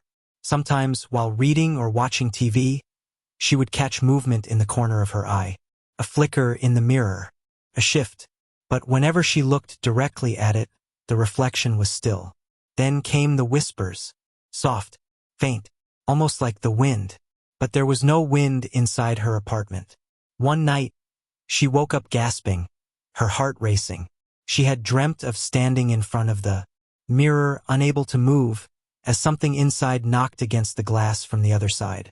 She shook off the dream, rubbing her arms against the cold that seemed to settle into her bones. She needed to get rid of the mirror. Tomorrow. The next night, everything changed. She was brushing her teeth when she heard it. A soft creak, like someone stepping on the wooden floor. Her breath hitched. Slowly, she turned off the tap and listened. Silence. She stepped out of the bathroom, moving toward the living room. The mirror stood there, silent, reflecting the darkened apartment. But the reflection was wrong. The furniture was there. The walls, the windows, everything was in place. But the Suri in the mirror was smiling. A slow, unnatural smile that stretched too wide. Suri's heart slammed against her ribs. Her reflection raised a hand and knocked against the glass. A dull, hollow knock echoed through the room. Suri stumbled back, her breath coming in short gasps. No, no, no. The reflection stepped closer. But Suri hadn't moved, placed its hand against the glass, and started pushing. The surface of the mirror rippled like water. The reflection's fingers pressed through. Suri turned and ran. She didn't stop running until she was outside, breathless, heart pounding. The night air was freezing, but she barely felt it. She pulled out her phone and dialed her best friend, Aisha. Aisha, I need you to come over, she said, her voice shaking. What's wrong? The mirror, she whispered. Something's wrong with it. Silence. Then, Aisha sighed. Suri, it's just a mirror. Please, Suri begged. Aisha groaned. Fine. I'll be there in 10. Suri hung up, staring up at her apartment window. Something moved behind the glass. But it wasn't her. Aisha arrived, annoyed but concerned. Okay, what's the problem? Suri led her inside. The mirror stood exactly where it had been, still and silent. Aisha crossed her arms. Looks normal to me. Suri shook her head. Watch. She picked up a book and threw it at the mirror. It didn't reflect the impact. The book disappeared into the glass. Aisha's face lost all color. Then, the book flew back out, landing on the floor. But the reflection of the book, staying inside the mirror. Suri and Aisha started frozen in fear. Then the reflection of Suri turned and spoke. "You shouldn't have bought me." They ran. They didn't stop until they were outside, gasping for air. "We have to destroy it," Aisha said. Suri nodded. "Fire." Aisha shook her head. "No. Mirrors don't burn." Suri thought for a moment. "A hammer." They grabbed a hammer from the toolbox and marched back inside. The reflection was waiting. It grinned, stepping closer. Suri raised the hammer. The reflection whispered, "You break me. You take my place." Suri hesitated. Aisha grabbed the hammer. "Screw this." She swung. The mirror shattered. For a moment, silence. Then, a blood-curdling scream echoed through the room. A gust of wind blew past them. The lights flickered, and the mirror was gone. Only an empty wall remained. Aisha and Suri stared at each other, their hearts still racing. "Is it over?" Aisha whispered. Suri didn't answer, because in the corner of the room, the glass shards on the floor still reflected the mirror. And in them, a pair of dark eyes watched, smiling. Ava never believed in bad luck, curses, or ghost stories. She lived in the real world, where everything had a logical explanation.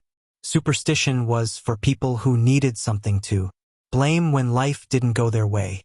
But today something felt off. She sat in her usual coffee shop, nestled in the corner by the window, where she could watch the busy street outside. The scent of freshly ground coffee beans and warm pastries filled the air, mixing with the quiet hum of conversations and the occasional clink of spoons against ceramic mugs.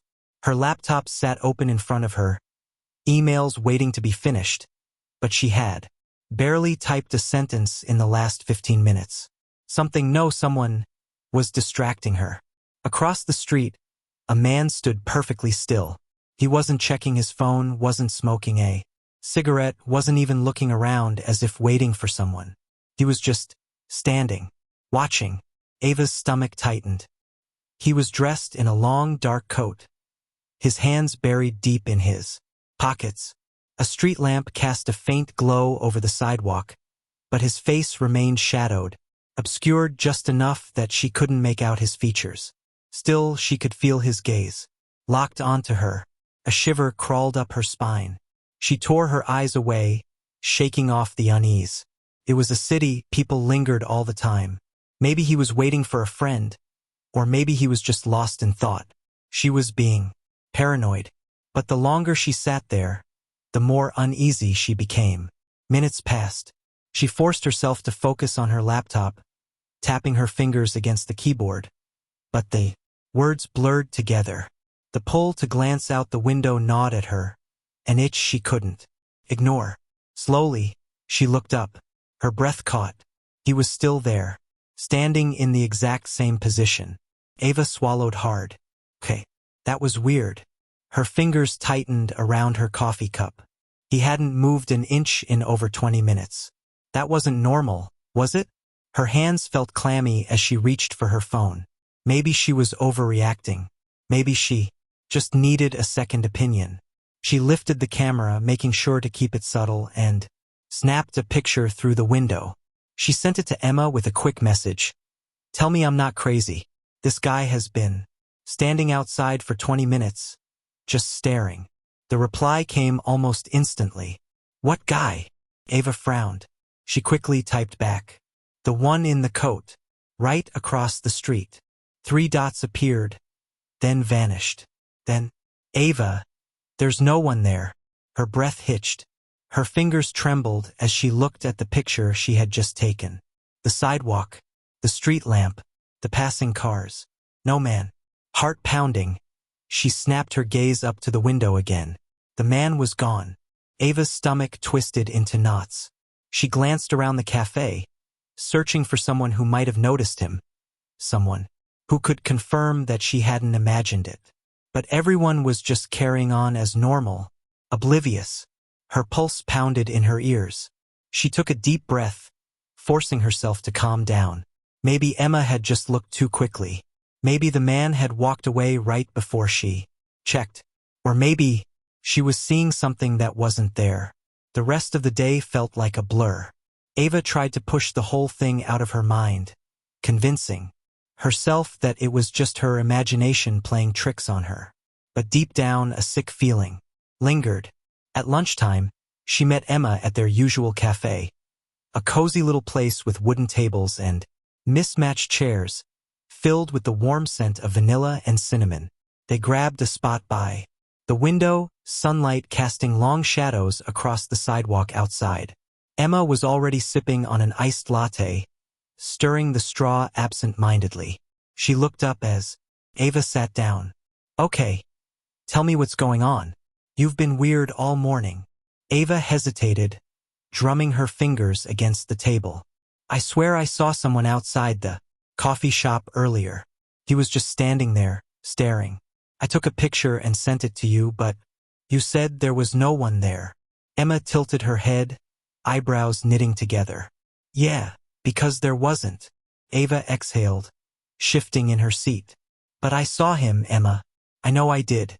And then when I checked again, he was gone." Emma took another sip of her drink, considering. "Could have just been a random guy and you caught him right as he left." Ava shook her head. "He was there for at least 20 minutes. He never moved. And when I looked at the picture, he wasn't in it."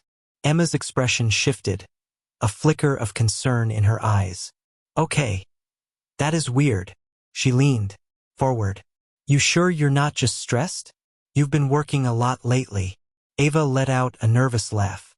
"I thought that too. Maybe I'm just overthinking it." But she wasn't sure. Something deep in her gut told her this wasn't just a trick of the mind. Then, without thinking, she glanced outside, and her heart stopped. He was there, standing on the opposite sidewalk.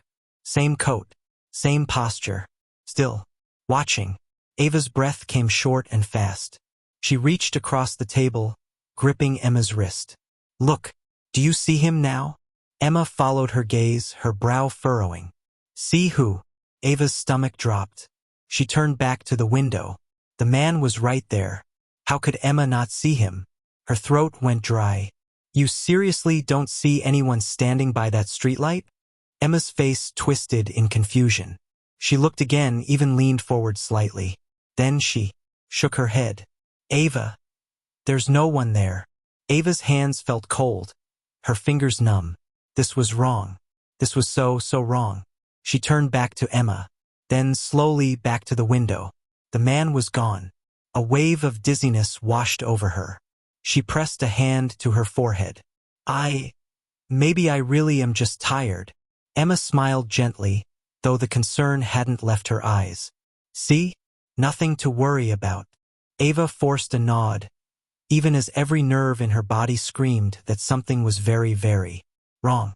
By the time the sun began to set, the fear had only gotten worse. And somewhere deep inside her, she knew this wasn't over.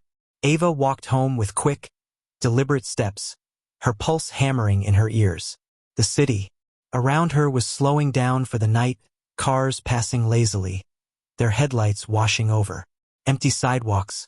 A few distant voices drifted from a bar nearby, laughter cutting through the cold evening air. But for Ava, everything felt muted, distant, as if she were moving through water. She told herself, again, that she was being ridiculous, that she had imagined the whole thing, that exhaustion was playing tricks on her mind. But deep down, she didn't believe it. Her apartment building came into view, a familiar structure of brick and glass. Normally seeing it brought relief, safety. Tonight, it only made the tightness in her chest worse. She hurried inside, the glass doors sliding shut behind her. The lobby was mostly empty, except for the night guard, a burly man named Tom, who always greeted her with a nod. Tonight was no different. "Evening, Miss Ava," he said, eyes barely lifting from his crossword puzzle. She forced a smile. "Evening." Ava walked toward the elevator, pressing the button with a shaky finger. The soft ding of arrival made her exhale in relief. She stepped inside, the warm glow of the overhead lights comforting. In its familiarity, the doors slid shut. She let out a breath, closing her eyes for a moment, trying to shake the unease from her body. Then, a hand caught the door just before it shut. Ava's heart stopped.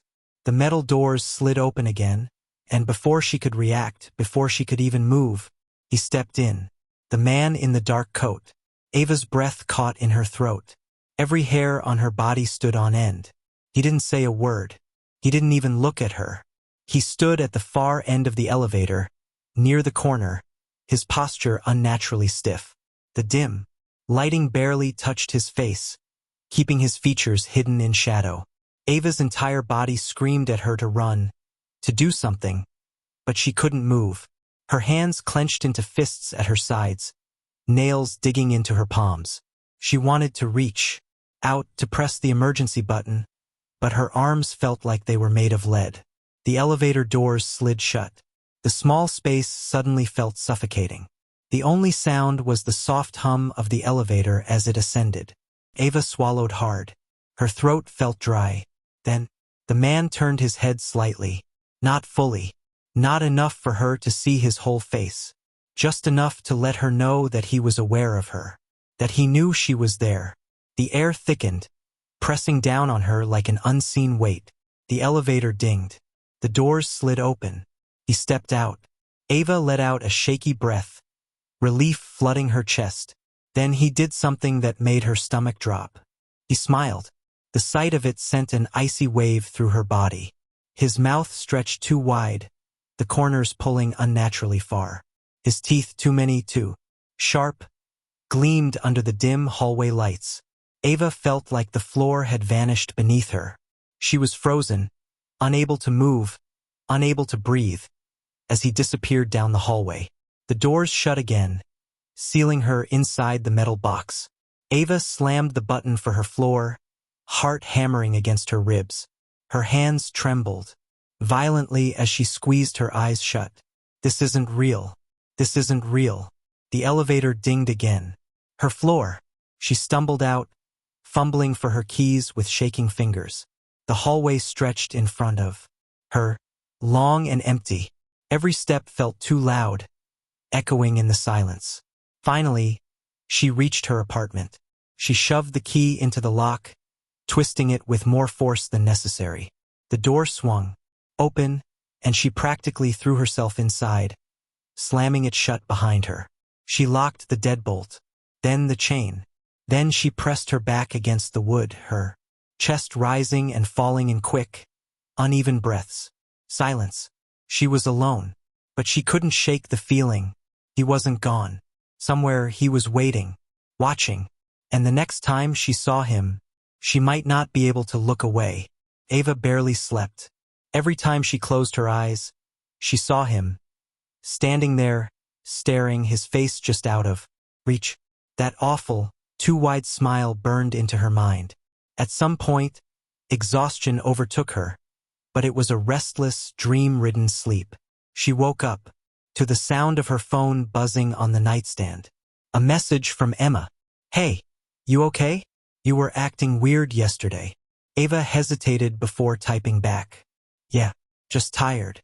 Let's meet for coffee later." She needed to tell someone. She couldn't keep this to herself. By the time she arrived at the cafe, the sun was high in the sky, casting sharp shadows along the sidewalk. The sight of normal people, walking their dogs, chatting on their phones, sipping lattes, almost made her feel ridiculous for how terrified she'd been. Almost.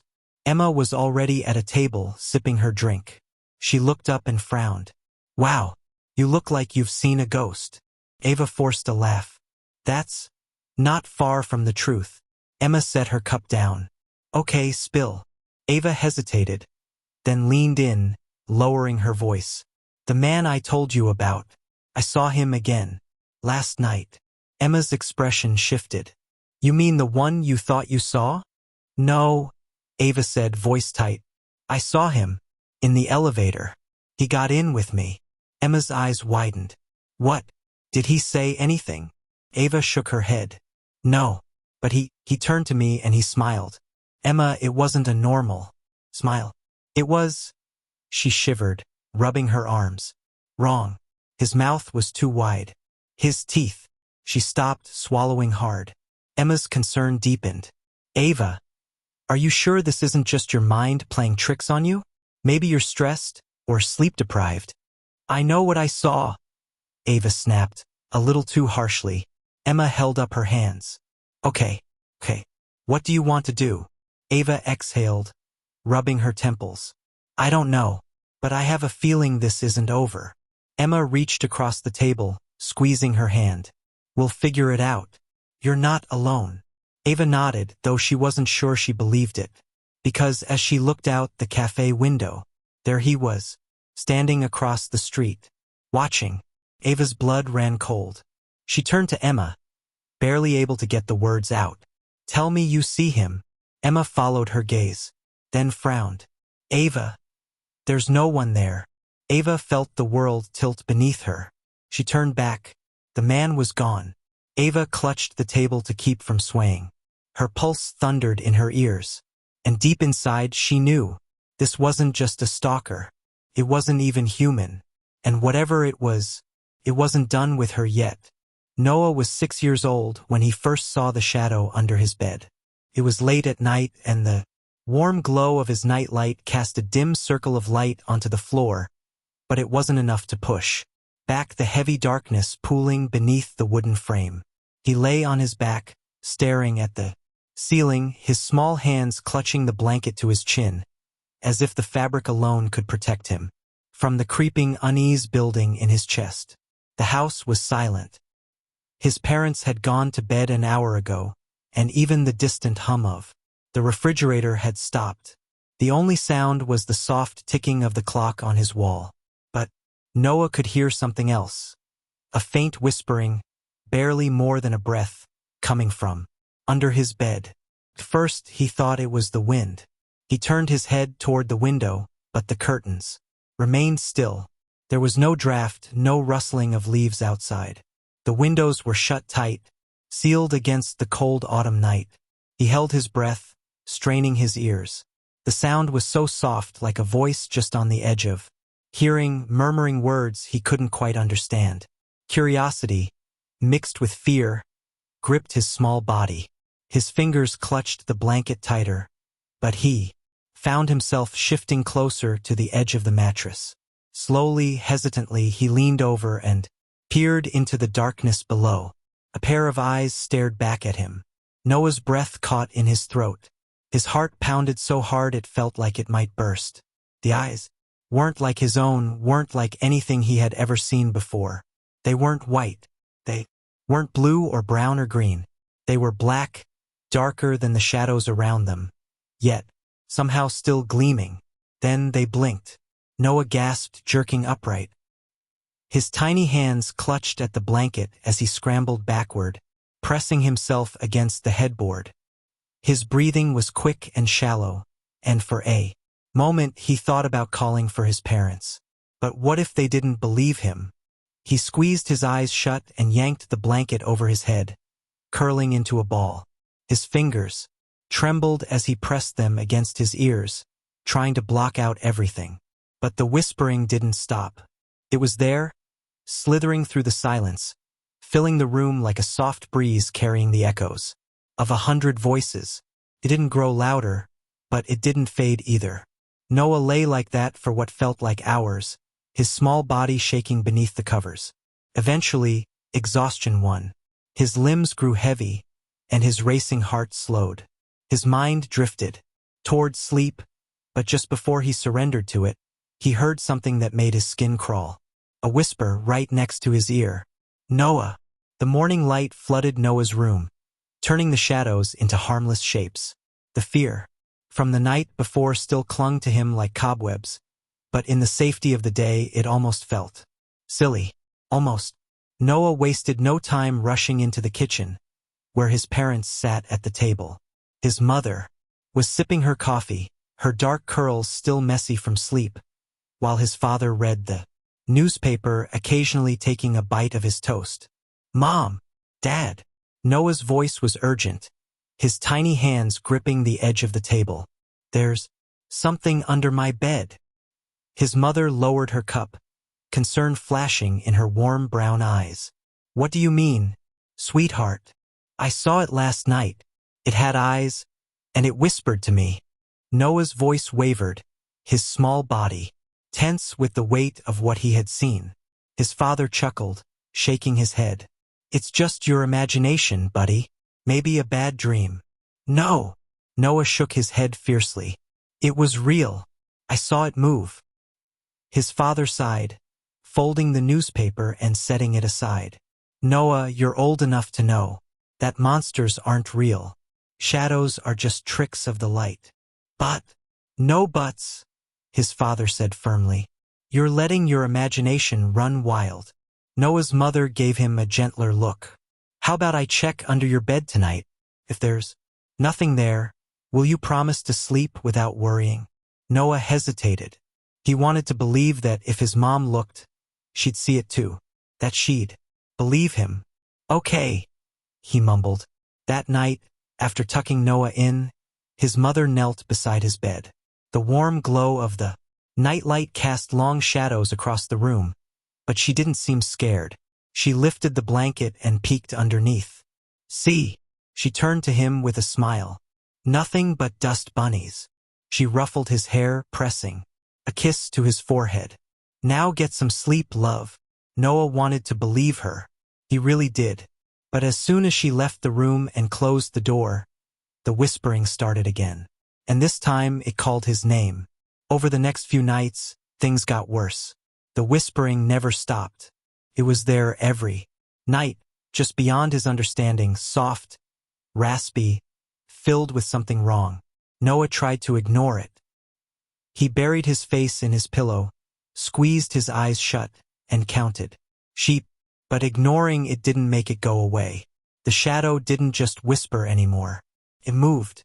Noah would see it shifting in the darkness, growing longer, stretching toward him in slow, deliberate motions.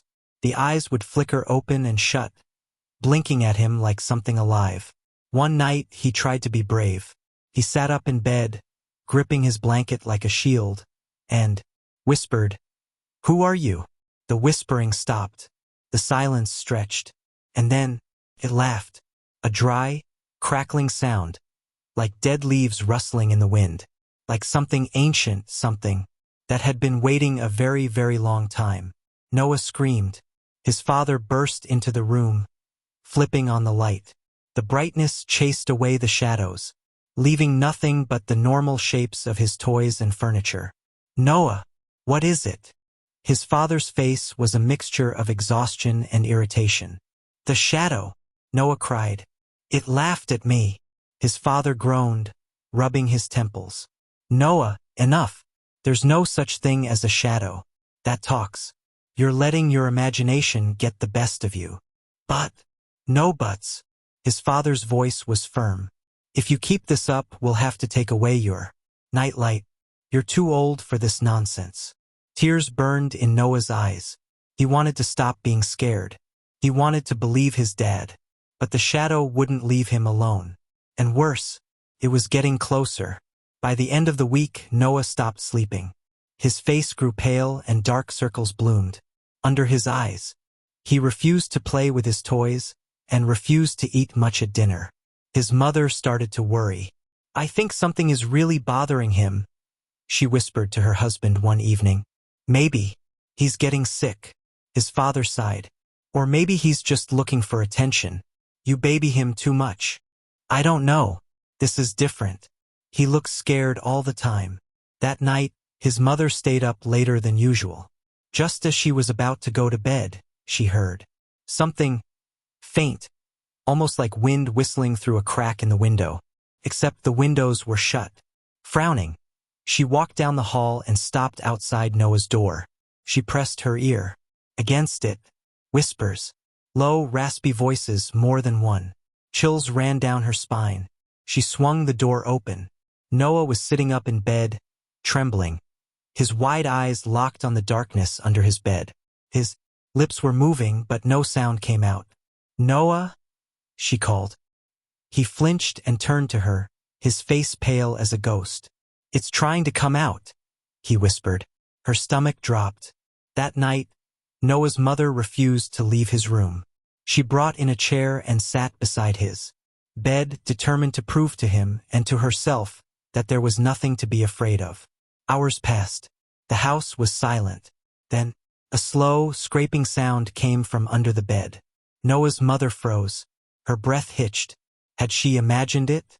She leaned forward, gripping the edge of Noah's blanket. The sound came again. A dragging, scratching noise, like nails running along wood. She swallowed hard. Noah? Tears welled up in his eyes. He shook his head violently. "Don't look," he whispered. "It doesn't like being seen." A chill ran down her spine. But she had to know. Slowly, her trembling hand reached for the blanket and lifted it. Her scream never left her throat. Two glowing eyes, set deep in a gaping, toothless mouth, stared back at her from the darkness. The shadow under the bed shifted, stretching toward her, reaching with long, claw-like fingers. She yanked the blanket back down, grabbing Noah and pulling him against her chest. The room went deathly silent. Then, a whisper slithered through the air. "You shouldn't have looked." The next morning, Noah's mother packed their bags. "We're leaving," she told her husband, her hands shaking as she shoved clothes into a suitcase. "What? You're being ridiculous," he scoffed. "No, I'm not," she snapped, spinning to face him. "I saw it. Under his bed. It's real." The blood drained from his face. "You what?" "I saw it," she repeated, her voice breaking. "I don't care what you think. We are not staying here." But before they could leave, Noah screamed. They ran into his room. The bed was empty. The blankets were on the floor. The room was ice cold. And under the bed, a shadow writhed, stretching up the walls. Whispers filled the room. "He belongs to us now." Noah's mother dropped to her knees, reaching under the bed, grabbing for him. But her hands met nothing but cold air. Noah was gone. The police never found him. His parents moved away, unable to bear the silence of an empty house. But his room remained untouched. And at night, when the house was dark and quiet, the whispering started again, waiting for someone new. Oliver had always been a rational man. He didn't believe in ghosts, demons, or any of those creepy urban legends people like to tell on cold, stormy nights. But the first time he heard the knock, he couldn't ignore the way it made his skin crawl. It was 3 a.m. when the sound echoed through his quiet house. A sharp, deliberate knock at the front door. 3 taps. Knock, knock, knock. Oliver stirred from his sleep, groggy and disoriented. At first he thought he had imagined it, just some lingering remnant of a dream. But as his mind cleared, he realized the sound had been real. It had been too crisp, too distinct to be a figment of his imagination. His heart thudded against his ribs as he sat up in bed. His bedroom was on the 2nd floor, and through his window he could see the empty street below, bathed in the cold glow of the streetlights. Nothing moved. No figures, no cars, not even the stray cat that sometimes prowled the neighborhood. The house was old, and the wooden floor creaked beneath his feet as he swung his legs over the side of the bed. A chill ran through him, though he wasn't sure if it was from the cold or something deeper, something instinctual. The hallway outside his room was dark, except for the dim glow of the nightlight in the bathroom. He hesitated at the top of the stairs, straining his ears. Silence. Had he imagined it? Shaking his head, Oliver slowly descended the stairs. His bare feet felt ice-cold against the hardwood floor as he approached the front door. His breath hitched as he peered through the peephole. Nothing. The street outside was eerily still. No movement. No sign of anyone standing there just seconds ago. He reached for the lock and hesitated. A voice in the back of his mind whispered, "Don't open it." But curiosity won. He twisted the deadbolt and cracked the door open just enough to peek outside. A gust of cold air rushed in, sending a shiver down his spine. The porch was empty. The front yard, the sidewalk. Everything was still untouched, as if no one had been there. Frowning, he shut the door and locked it again. Maybe he had been dreaming. Maybe it had been the wind or the house settling. Still, as he climbed back into bed and pulled the covers up to his chin, he couldn't shake the uneasy feeling crawling beneath his skin. And then, just as his eyes began to close, a whisper, faint, almost too soft to hear, right outside the door. "Let me in." Oliver's eyes snapped open, his pulse hammering in his ears. He held his breath, listening. But there was only silence. The knocking came again the next night. And the night after that. Always at 3 a.m. Always 3 knocks. At first, Oliver tried to ignore it. He forced himself to stay in bed, squeezing his eyes shut, telling himself it was just his mind playing tricks. But he couldn't. Each knock sent a pulse of fear through his chest. A deep, instinctual terror that made his skin prickle. Felt wrong. By the 4th night, he was ready. He sat in the living room directly across from the front door, staring at it as the clock on the wall ticked toward 3 a.m. 2:59. He held his breath. The clock struck 3. Knock, knock, knock. Oliver's heart slammed against his ribs. The sound was clear, precise.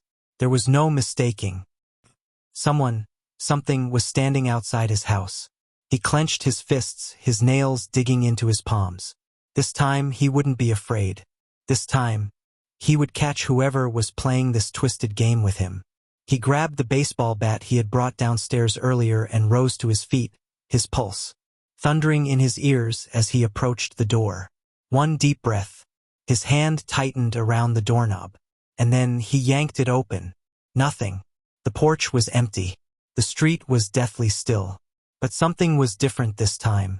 As Oliver turned back toward the house, a wave of cold dread washed over him. There, on the wooden surface of the door, were 3 deep scratches. Long, jagged, claw-like marks. His stomach twisted. He hadn't heard anything scrape the door. No dragging. No scratching. Only the knocks. But the marks were there, fresh. Something had been standing there. Something had been watching. The next morning, Oliver called his best friend, Daniel. "There's someone messing with me," Oliver said, his fingers gripping the phone tightly. "Every night at 3 a.m. 3 knocks. No one's there. But now there are scratches on my door." Daniel, always the skeptic, chuckled. "Dude, it's probably just some kid playing a prank. For 5 nights in a row? Always at the exact same time." Oliver ran a hand through his hair. "This isn't normal." Daniel sighed. "Look, I'll come over tonight. We'll sit on your porch with a camera. When your little ghost knocks, we'll catch them in the act." Oliver wasn't convinced, but he didn't want to be alone when it happened again. Fine. That night, Daniel arrived just before midnight, armed with a camera, a flashlight, and a smug grin. "All right, let's bust this mystery." They set up on the porch, bundled in hoodies against the cold, waiting. 2:59 a.m. Daniel adjusted his camera. "All right, let's see this." The clock hit 3 a.m. Knock, knock, knock. Daniel froze. His face paled, and his grip on the camera tightened. Oliver swallowed hard, staring at the door. Daniel slowly turned the camera toward the street. And then the porch light flickered. The air changed. It became heavy, thick, like something unseen was pressing against them. The world felt tilted, wrong. Oliver took a deep breath and stood. His shaking hand reached for the doorknob. He threw the door open. Nothing. No wind. No footsteps. No sign of anyone. But then, Daniel let out a strangled gasp. He pointed a trembling finger at the ground. There, in the dirt just outside the door, were footprints. But they weren't human. They were long, narrow prints with clawed toes. Something had been standing there. Something had been watching them. And then, the whisper came again. Soft. Right behind them. "Let me in." The porch light went out. And the door slammed shut. Oliver barely slept that night. Every time he closed his eyes, he saw the footprints. Every time he blinked, he felt the weight of unseen eyes watching him. The feeling of something lurking just beyond his vision clung to him like a second skin. The knocking continued every night, relentless. The scratches on the door grew deeper, more jagged, as if whatever was outside was becoming impatient. Oliver stopped checking the peephole. He stopped opening the door. But he could still hear it, hear the way the wood groaned under invisible pressure, hear the way the air outside the house seemed to shift as though something massive yet unseen was standing there. Then the whisper started. Soft at first, just barely audible under the knocks. A murmur, a breath, just beyond. Understanding. A sound that felt like it was meant for him alone. Oliver thought he was imagining it, that his exhausted brain was playing tricks on him. But then, one night, as he lay awake in bed, staring at the ceiling, the whisper cut through the silence like a blade. "Let me in." Oliver sat up so fast he nearly fell out of bed. His breath came in sharp gasps, and his skin was clammy with sweat. The knocking came again, louder than ever. Bang, bang, bang. It rattled the walls. It made the floorboards tremble. And then, the whisper followed, curling around the edges of his mind like smoke. "Let me in." Oliver's stomach twisted. He grabbed his phone with shaking hands, scrolling through his contacts. He needed to call someone. He needed someone, anyone, to hear this. Before he could press a button, the knocking stopped. For the first time in weeks, silence filled the house. But Oliver didn't feel relieved. He felt watched. And when he turned his head toward the darkest corner of his bedroom, the shadows seemed just a little too thick, a little too deep, a little too alive. Oliver couldn't take it anymore. He decided that tonight, he would stay up with every single light in the house turned on. The lamps, the ceiling lights, even the glow from his computer screen. He wouldn't answer the door. He wouldn't look outside. He wouldn't acknowledge it. 2:59 a.m. Oliver sat in the living room, gripping the arms of his chair so tightly his fingers ached. The TV was on, playing an old sitcom, but he wasn't watching. He wasn't even blinking. 3 a.m. The knock came. Knock, knock, knock. Oliver clenched his jaw, staring straight ahead. The knocking grew louder. Bang, bang, bang. The entire house seemed to shudder. The walls groaned. The ceiling creaked. The lights flickered. Then the whisper came. This time it wasn't outside the door. It was right next to his ear. "You should have opened the door." Oliver whipped around, his heart pounding so hard it made him feel sick. Nothing. There was nothing there. But his blood ran cold. The knock hadn't come from the front door this time. It had come from inside the house. His breath hitched. His eyes darted toward the hallway. The air felt wrong, thick, heavy, suffocating. The shadows along the walls seemed darker, stretching unnaturally as if they had grown longer in the flickering light. And then, slowly, so slowly that Oliver thought he might be imagining it, one of the shadows moved. A shape, tall and thin, peeled itself away from the darkness. It stood at the edge of the hallway, its head tilted at an unnatural angle. His eyes were empty voids, black, endless. Watching him, Oliver couldn't move. The thing smiled, a wide, unnatural grin that stretched too far, filled with too many teeth. The lights flickered again. Then they went out, and Oliver screamed. The next morning, Daniel arrived at Oliver's house, knocking on the door. No answer. He frowned and knocked again, harder this time. Still nothing. With a growing sense of unease, Daniel pulled out his phone and called Oliver's number. The line rang and rang until it eventually went to voicemail. Something felt wrong. Daniel hesitated for only a second before reaching for the doorknob. It was unlocked. His stomach twisted. Slowly, he pushed the door open. The house was silent, cold. The air felt thick, heavy, unnatural. A quiet so deep it felt as if the entire house was holding its breath. "Oliver." Daniel's voice echoed slightly, unnaturally. He took slow steps into the living room. The chair where Oliver had been sitting was empty. The TV was still on, the glow of the screen, casting flickering shadows on the walls. The remote lay on the floor as if someone had dropped it in a hurry, but Oliver was gone. Daniel's pulse quickened as he turned toward the front door. And stopped. 3 fresh scratches marred the wood, deeper than before, the grooves cutting through as if something with claws had carved them there.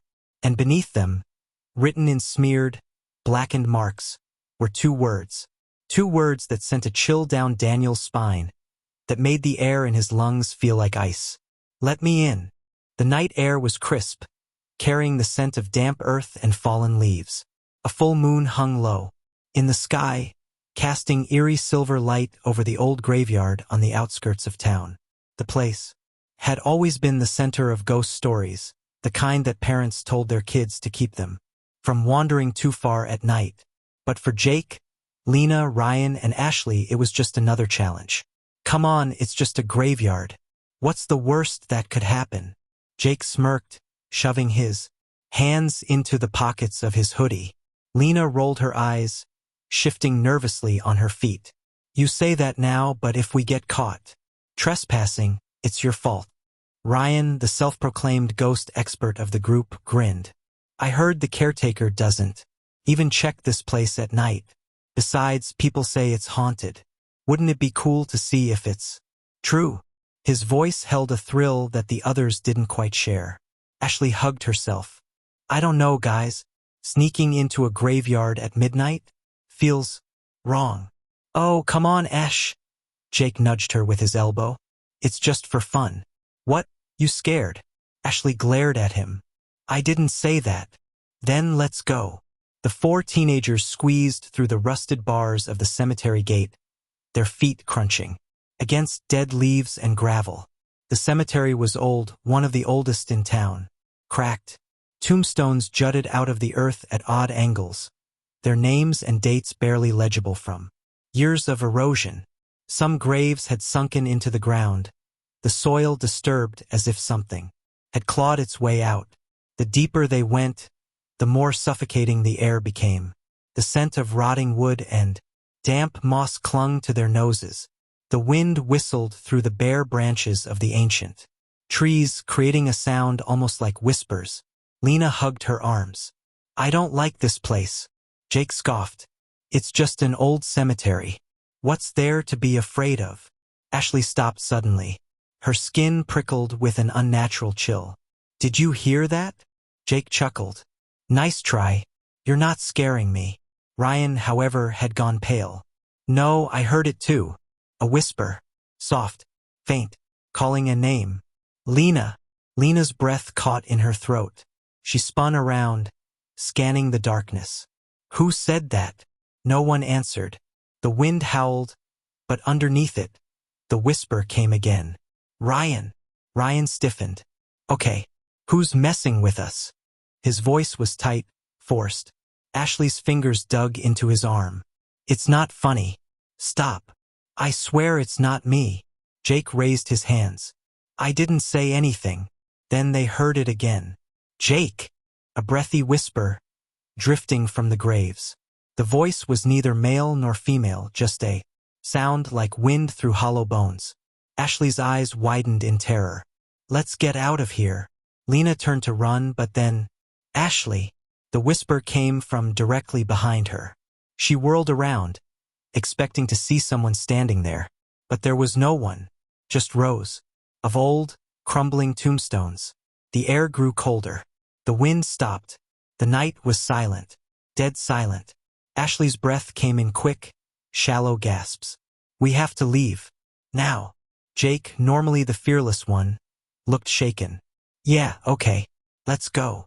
They turned back toward the entrance and stopped. The gate they had squeezed through was gone. In its place was a solid, rusted iron fence. No opening. No exit. What the hell? Lena whispered, panic creeping into her voice. Ryan ran to the bars, gripping them so hard his knuckles turned white. He shook them, but they didn't budge. This isn't possible. We just came through here. The whispers returned. This time they were all around them. Stay. Don't go. We've been waiting. Ashley pressed her hands over her ears. Who are you? She cried. The voices overlapped, blending together in a sickening harmony. You forgot us. You left us behind. You must remember. Shadows shifted between the tombstones. Shapes moved in the darkness. Ryan's voice cracked. We don't know you. Then, a deep, rumbling voice answered. You will. A gust of wind slammed into them, knocking them backward. The world seemed to twist. Graves stretched higher. The trees looked like giants. The sky darkened into an abyss. And then, they weren't alone. Figures stood between the graves. Dozens of them. Pale faces. Hollow eyes. Their bodies were wrapped in tattered burial shrouds. Skin stretched. Too tight over bone. Some had gaping mouths, frozen in silent screams. Others had blackened. Hands, fingers twisted like claws. Ashley clapped a hand over her mouth to stifle a sob. Lena stepped back, her whole body trembling. This isn't real. This can't be real. One of the figures stepped forward. A woman, her face half decayed, eyes milky white. She dragged her feet as she moved, her skeletal fingers twitching. You left us behind, she whispered. Jake shook his head violently. We don't know you. We've never been here before. The woman tilted her head, her jaw creaking as she grinned. Not you. Them. She raised a bony finger, pointing behind them. Slowly, as if controlled by some unseen force, they turned. More figures stood behind them, but these were different. They looked exactly like them. Duplicates. Twins. Their own faces, staring back at them. Ashley's doppelganger had empty black eyes. Lena's double had a twisted, eerie grin. Ryan's copy was missing a chunk of flesh from his cheek, exposing bone. And Jake's mirror image was staring, motionless. His lips parted as if he were about to speak. Then, all at once, the copies whispered in unison. It's your turn. The ground beneath them trembled. The graves yawned open. Hands, rotting skeletal hands, burst from the dirt, grabbing their ankles. Ashley screamed as she was yanked downward, her nails clawing at the earth. Lena kicked and thrashed, but the grip was too strong. Ryan and Jake struggled, their voices rising in sheer terror. The doppelgangers stepped closer, reaching out. Their fingers sank into the teen's skin, merging with them, pulling them into the grave. Darkness swallowed them whole. The graveyard fell silent once more. The wind picked up. The trees whispered. And 4 new figures stood among the tombstones.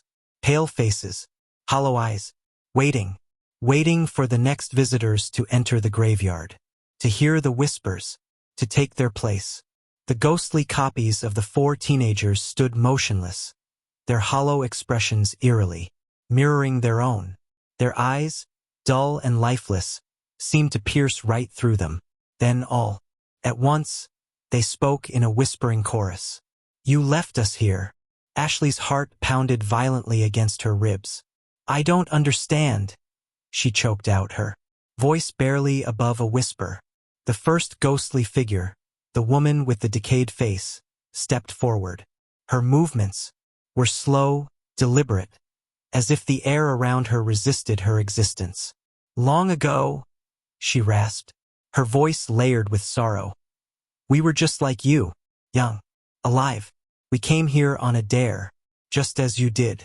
And then, she paused, her milky eyes glancing at the darkened sky. We were taken. Ryan's throat was dry. Taken by what? He asked, though deep down he wasn't sure he wanted the answer. A gust of wind swept through the cemetery, kicking up a cloud of dead leaves. The ground seemed to shudder beneath their feet. Then, out of the darkness, something shifted. Between the graves, a shadow emerged. It was impossibly tall, taller than the trees its form a writhing mass of shifting darkness. The longer they looked at it, the harder it was to focus, as if their eyes refused to comprehend what they were seeing. A deep, guttural voice slithered through the air, colder than the wind. I am the keeper of the forgotten, the lost, the abandoned. The weight of its presence pressed down on them, making it harder to breathe. The air around them grew thick, suffocating. Ashley gripped Lena's arm, her fingernails digging into her friend's skin. We don't belong here, she gasped. The shadow laughed, a low, hollow sound that sent chills up their spines. You came willingly. Now you will stay. The wind roared again. The figures lunged forward, their outstretched hands like skeletal claws, reaching for them. Their whispering voices turned desperate, frantic. Stay with us. We were forgotten. Don't leave us behind. Ashley screamed. Lena yanked her hand, dragging her backward. Run! They bolted. But the graveyard was no longer what it had been. The paths twisted like a maze. Tombstones shifted before their eyes, blocking their way. The gate, their only exit, was gone. No matter which direction they ran, they always ended up back at the center of the cemetery, right where the thing was waiting. And it was getting closer. The ghostly figures closed in, their icy fingers inches from their skin. Their whispers turned to hissing voices, each breath echoing like a death rattle. Ashley's chest heaved. Her body trembled violently as she clung to Ryan's arm. We're trapped, she sobbed. There's no way out. Jake's eyes darted around desperately, searching, hoping for anything. A break in the tombstones, a hidden passage, a glimmer of hope. And then, he saw it. A grave. A freshly dug grave. The soil was dark, damp, and disturbed as if something had just been buried, or was waiting to be buried. And on the tombstone above it, their names: Ashley Carter, Lena Brooks, Jake Turner, Ryan Wells. A chill ran through his spine as he read the inscription below their names. Died on October 31st. Buried before they even knew they were dead. No, no, no. Ashley stumbled back, shaking her head violently. This can't be real. We're not dead. We're not dead. Ryan's hands clenched into fists. His mind raced. There had to be a way out. There had to be. His eyes locked onto a jagged rock near the grave.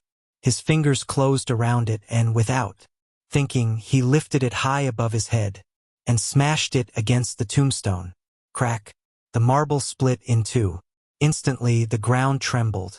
A piercing scream, louder than anything they had ever heard, ripped through the night. The ghosts wailed, their bodies convulsing as they shrieked in agony. The shadows recoiled, twisting violently as if in pain.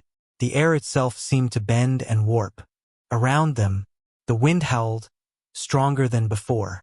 The trees groaned, the earth beneath them splitting open. Then, everything went black. The next thing they knew, they were standing outside the cemetery.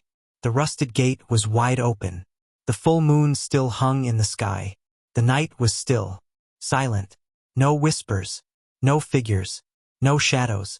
Just an empty graveyard, looking as ordinary as ever. The four of them gasped for air, their bodies trembling from exhaustion and fear. Ryan turned to the others. His voice was barely a whisper. Did that just happen? No one answered. Instead, they ran. Ran as fast as they could, away from that place. Away from the horrors they had witnessed. And they never spoke about that night again. But sometimes, when they walked past the old graveyard, they swore they could still hear it. A whisper, calling their names. Waiting.